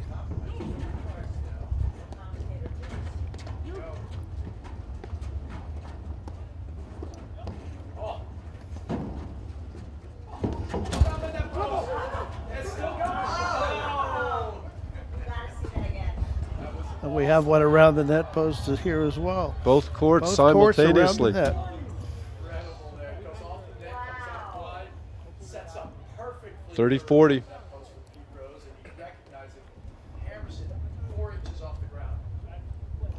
That almost sailed long.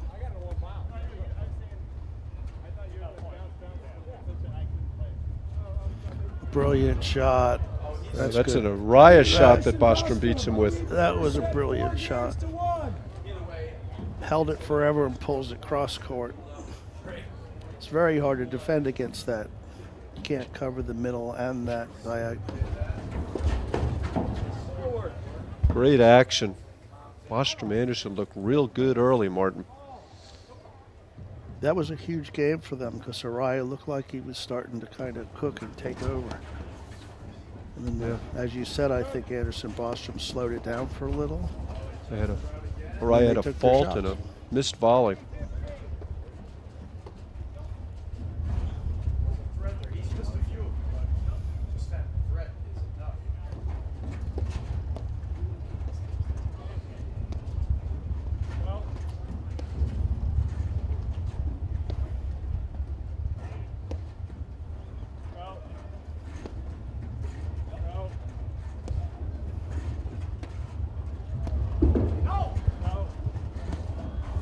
Great move there from Anderson.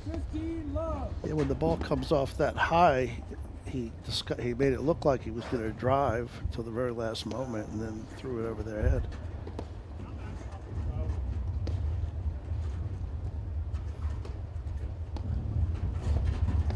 Bostrom's hitting a big ball right now.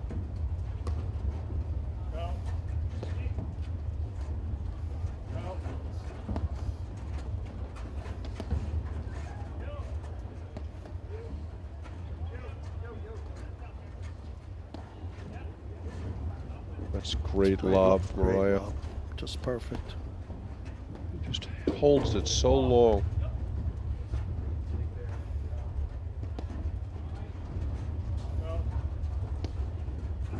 And there's that cut overhead he's developed.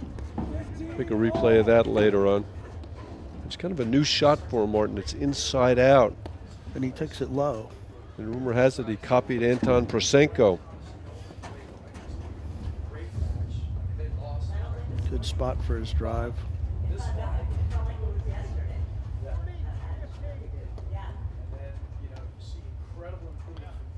I almost thought Bostrom was just going to try to hit Arraya with that one.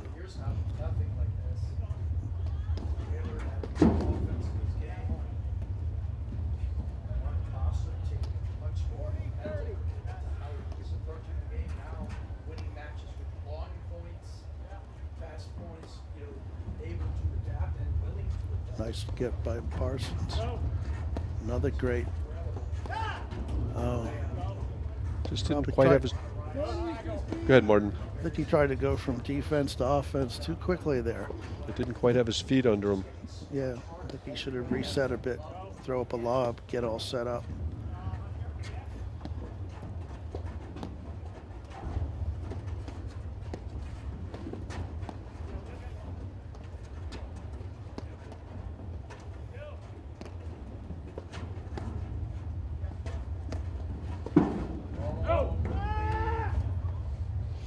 A lot of errors from Arraya right now.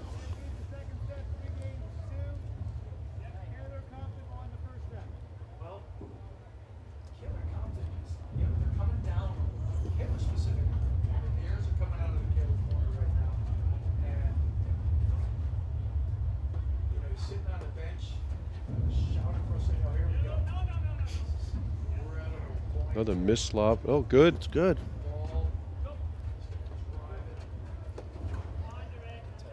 Parsons must have thought he had missed it also. Yeah, clearly did from his body language.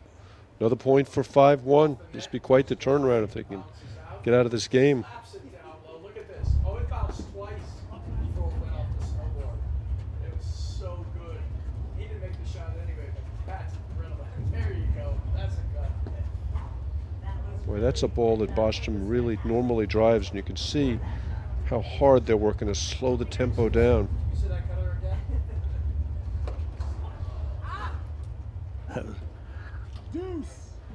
Good idea from Anderson. That ball just didn't get up high enough for him to rip it. It's hard to hit that high overhead like that from the baseline.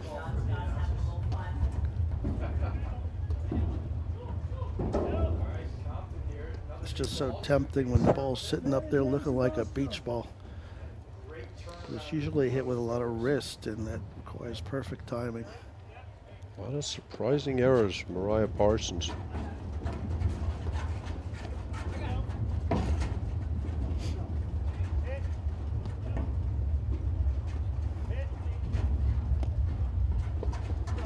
That's a great lob from Bostrom.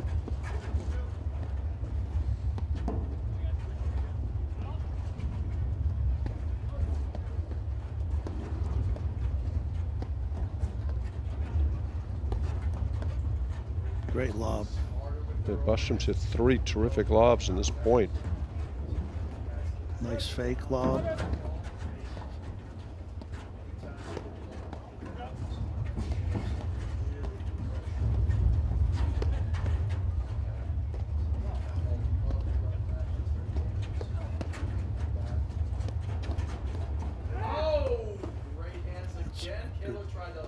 Good rip there. Yeah, he was already too committed on the first time. I think Bostrom and Anderson are really, I think they're really working on getting the lobs up so that Arraya can't work his magic as much. Because they know if they don't hit good lobs, he can do so much with the ball. And you see Bostrom smartly lobbing that ball in transition.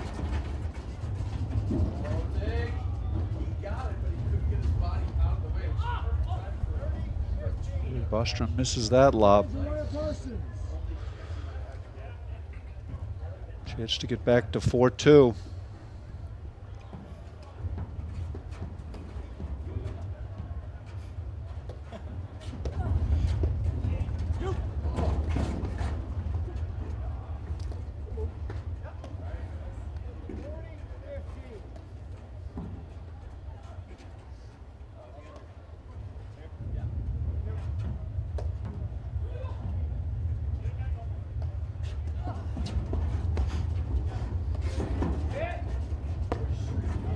Arraya turns his shoulders in that backhand. It's so hard to know what he's going to do, whether he's going to flick a lob or drive a ball off the wires.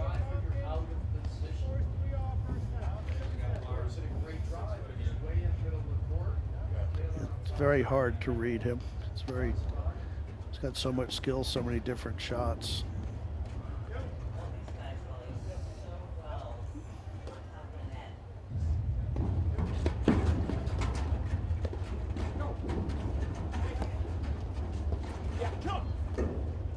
Great volley from Anderson there. Oh, got greedy. Name Arraya Parsons. Yeah, those are the misses that Bostrom's kind of squeezed out of his game this year. It was really unnecessary to try and squeeze it in there because it wasn't going to be a winner anyway. No. It can be so tempting, though, when you see a little open court. Hughes powers up 3-love, first set.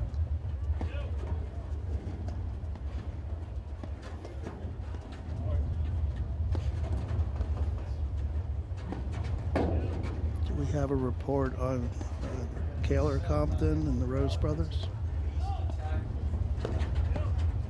Rose Brothers up 3-2 second set. First set to Kaler and Compton. That's a great ball from Arraya. Yeah. He needs a few more shots like that.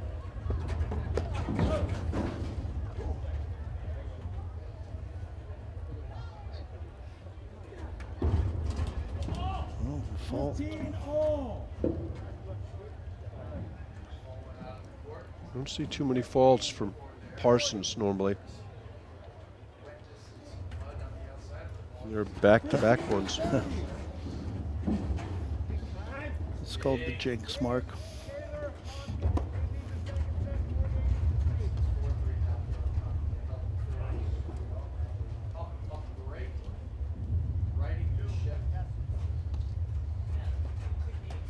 Here's that sneaky backhand.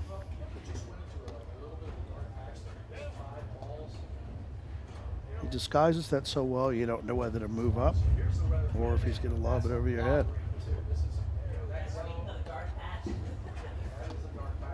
Great call from the powers that be here and tournament directors to move that action play out of the winter time because that's going to be heavy.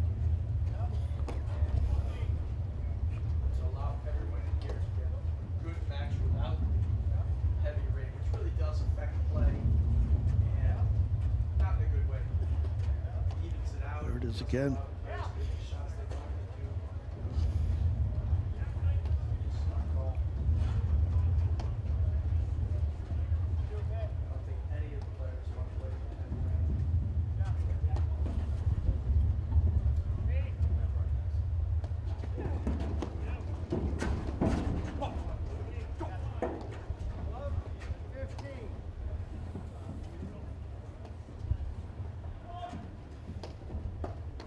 Oh, Parsons was all over that.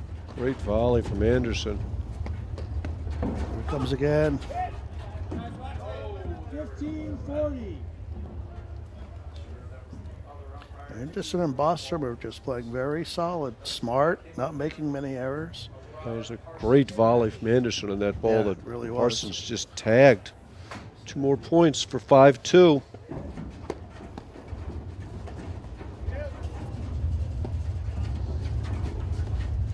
So neither Anderson nor Bostrom make a move to come in behind that ball. Part of their strategy to play a little slowly, not get beaten in transition, not get drawn into what Arraya wants to do.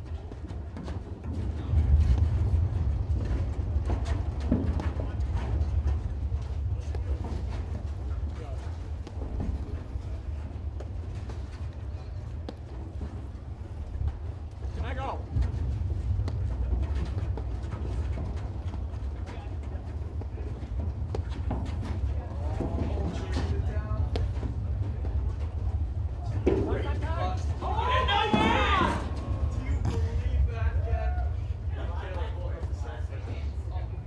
Brett Easterbrook sounds excited, Martin. He does. And it's really the only way they could have won that point with that court drop. That's incredible. Kind of turn it around. Again, you see Bostrom and Anderson being really judicious in their decision making. Very patient, happy to play long, slow points. Do not want to get drawn into a fast match against Arraya Parsons. And Arraya has a foot pretty much outside the service box every time when he's hitting his overheads. Seems like Arraya kind of stopped in that point. Yep. It's kind of a strange decision. The ball went through, and then the lob went through, and then he just wasn't prepared. It's 5-2 Anderson Bostrom. The key right now is how well they're lobbing.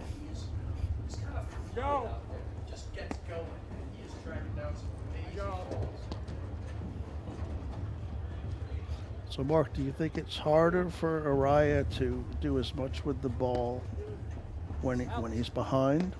Here's the replay of that shot he hit before. Yeah, it's a beautiful shot. Yeah, But not much affects But if you're his behind play. in the match, Yep. can you risk that as much? Yeah, he plays his style of game until you shake hands. It's one of the things about him. He's got incredible belief.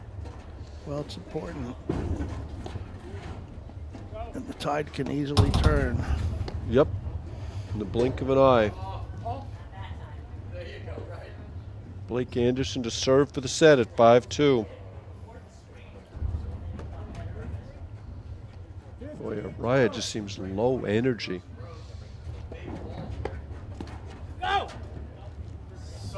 I wonder having such an easy path to this match really has hurt them a little bit. It's a great shot. Well, I'll let you know my opinion in an hour or so, Martin.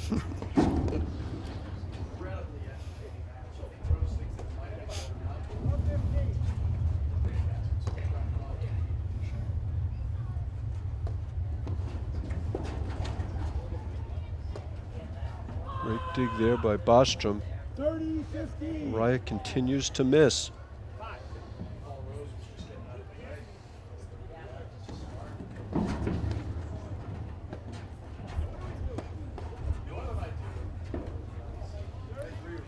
Well, double set point. Questionable decision by Parsons there. They really look back on their heels, don't they, Martin? Yeah, I think they wish you could call timeouts. And there's a miss from Arraya, and that's the end of the first set. I'll take the timeout right now. Okay, we'll be back in a moment after these messages right here on the APTA Network, presented by eNet Live.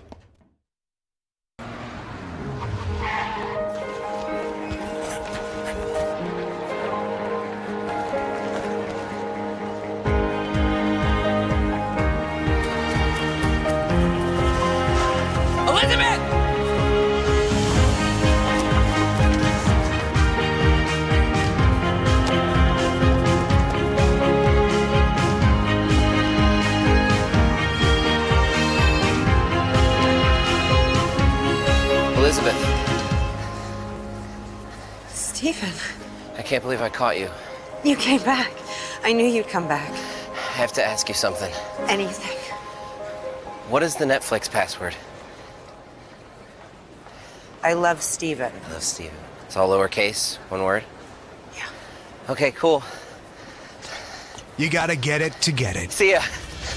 Watch movies, TV shows, and exclusive series instantly. Back to the 2019 APTA National Championships. We're in this quarterfinal match between the number 2 seeds Arraya Parsons and the number 9 seed Anderson Bostrom. Kind of a surprising first set, Martin. What are your thoughts? Well, I agree. I think we're all a little surprised, except maybe for Anderson and Bostrom. They shouldn't be surprised. They've been playing well. I thought they played a really solid set, made very few errors. They're lobbing great. And Arraya and Parsons really just made untypical errors for them. See Parsons talking to Arraya a lot. See if they can steady the ship. I think what they have to do is just say, okay, the match starts now.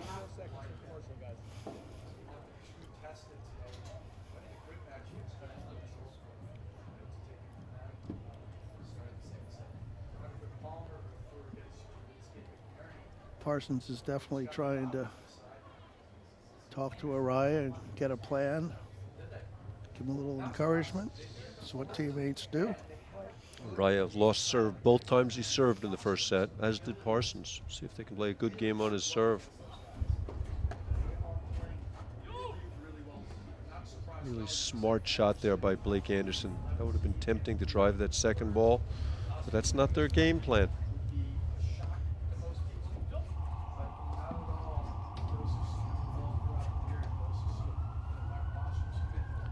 Anderson Bostrom would be crazy to change their great game plan at the moment. That's a good swing by Blake Anderson, Yeah. just missed it. Can't criticize the shot selection. No, but he didn't miss many of those in the first set, so.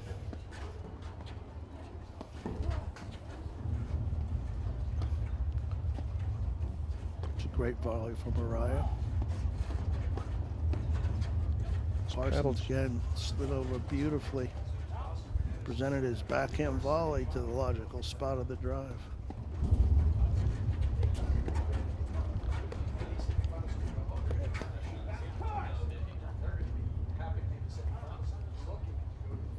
Wow.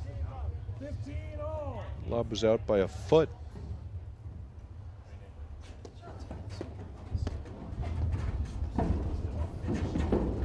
Fault from Arraya. They really need this first game, Martin. Yeah, I agree with you.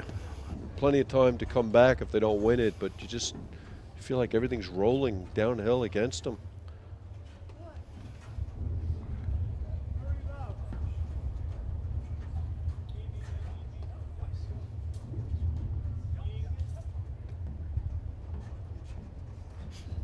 There's probably the worst lob that Bostrom threw up, and he paid for it. You don't want to do that because you don't want to build the confidence of Arraya. Not when you have him a little frustrated.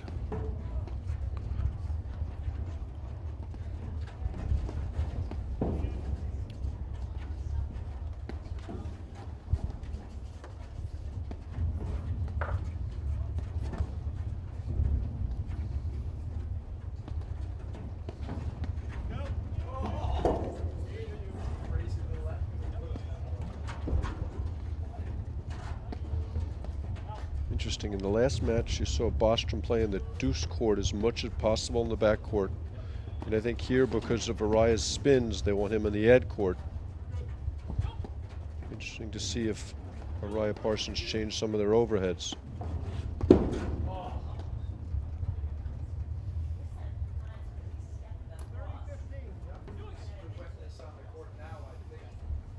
Parsons hits that beautiful two-handed roller off the lobs. It's not a shot that a lot of people can do, but he's so good at it. Great ball there from Anderson.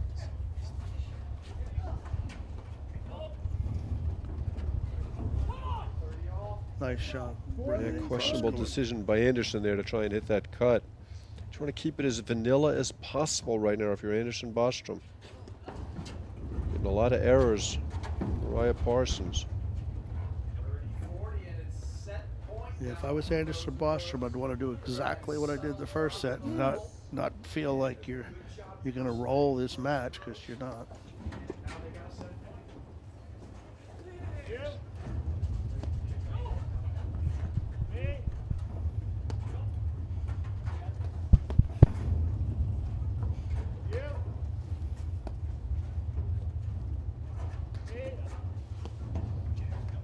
Big moment in the match here, Martin. Bostrom got that lead cord winner in the last point. It just seems like everything's going their way right now. And there the Nick comes out right to the Bostrom forehand. Perfect, right for him. Parsons misses the volley. Break point. It's very frustrating when you hit a nick and it gives your opponent a golden opportunity. My Just league stayed partner, in. Matt Garavaglia, is great at that. Hitting nicks, it gives your opponents great shots. Yes. You must practice it a lot. Every time he hits a nick, I groan.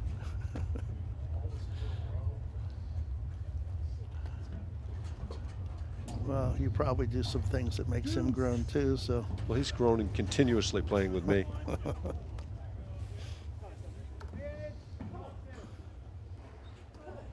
Deuce.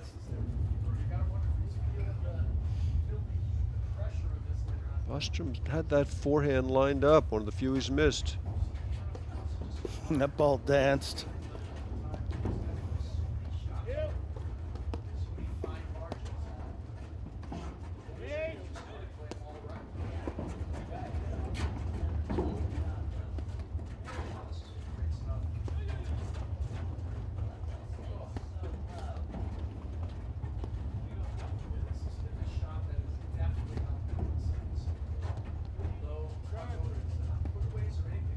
Great lob.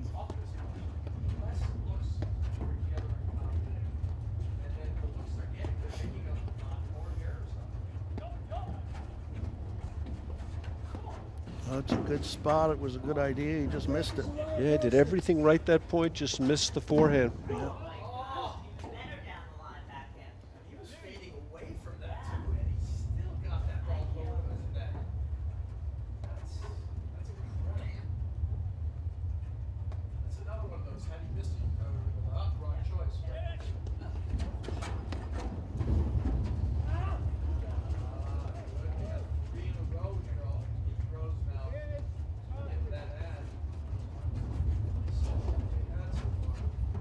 Great volley from me. Oh, what a shot from Arraya. Yeah, Arraya hit a beautiful drive off the screen.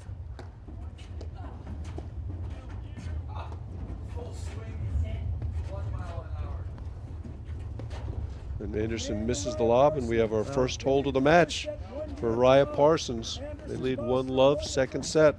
It was a big game for them, big hold. Really was. Anderson Bostrom had some chances there.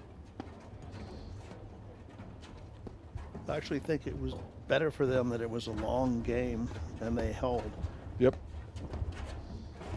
But it would have been better for them if it was a long game and they broke. Well, I was talking about Arraya Parsons. I think it was better for them there was a long game than a short game. Yes. I think they're getting into the flow of the match more and willing to stay out there and battle, and that's what you really need to do. Just going to keep battling. Great play. Incredible putter, followed with the volley behind. Good get from Caleb.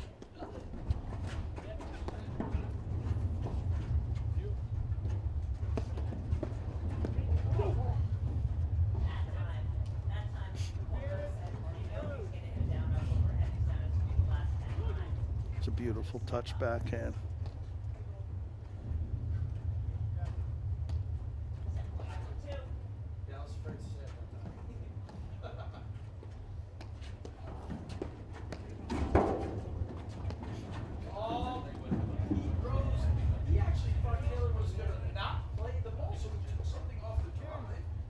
Great volley from Anderson. That's not how I drew it up when I walked up there to hit that shot. I thought Caleb was just going to let it go through because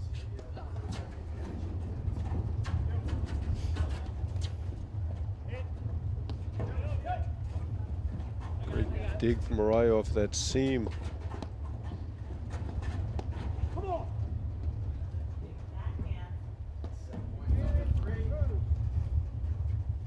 Good lob.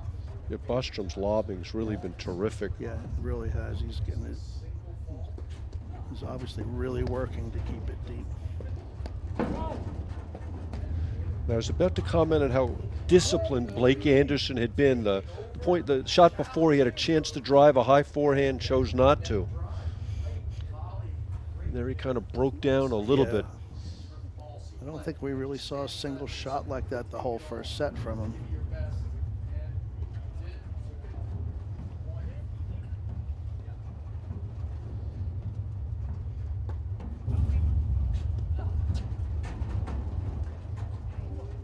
I think the momentum is switched just a little bit. Yeah. But then Bostrom responds with a big forehand.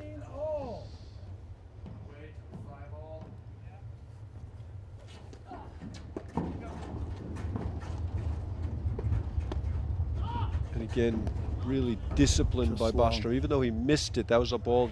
Normally he'd drive, but against Arraya, he doesn't want to get into those transition points. And even though we've said many times today that you'd never want to lob long, I think if you're playing in Arraya, you know, if you lob short, you're going to lose the point. So against someone like that, if you have to miss a few to make a lot of good deep ones, I guess it's worth it. Tremendous feel there on that lob.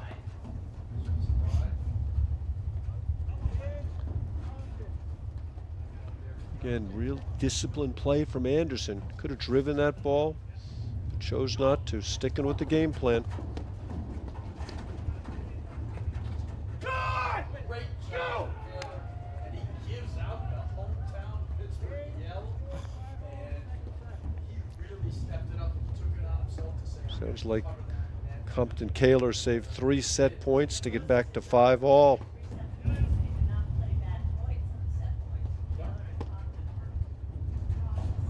Jumped on that.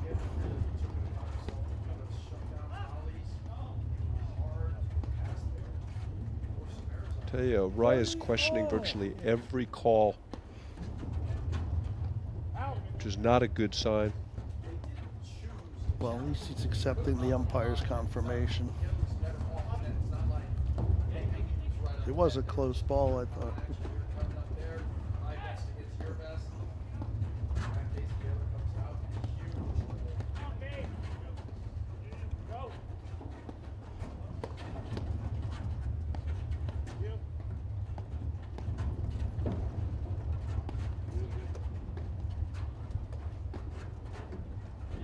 Bostrom is hitting a big ball, isn't he? But he is, but it's a very controlled drive. It's reaching its peak on his own side of the net, so it's dipping.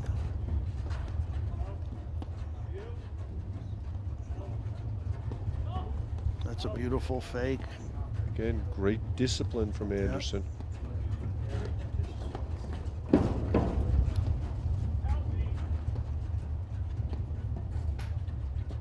It's a short one.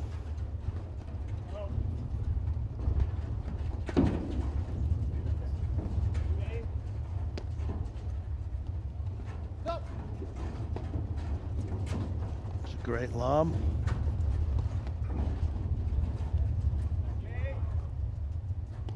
Catches the nick. Bostrom and Anderson, I think, are lobbing better than any team I've seen all day. Brilliantly so far.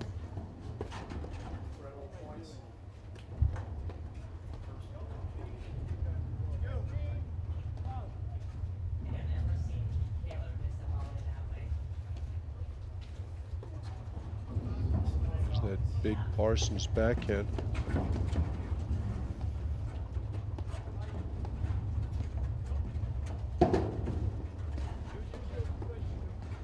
It's amazing, isn't it, Martin, with all the new shots in the game, the cuts, the spins, the rollers, the hard overheads.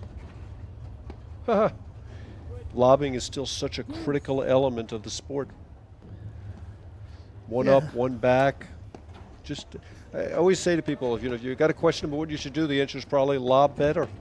Yeah, and thank goodness, because the big lob makes a lot of the cut shots more difficult, at least.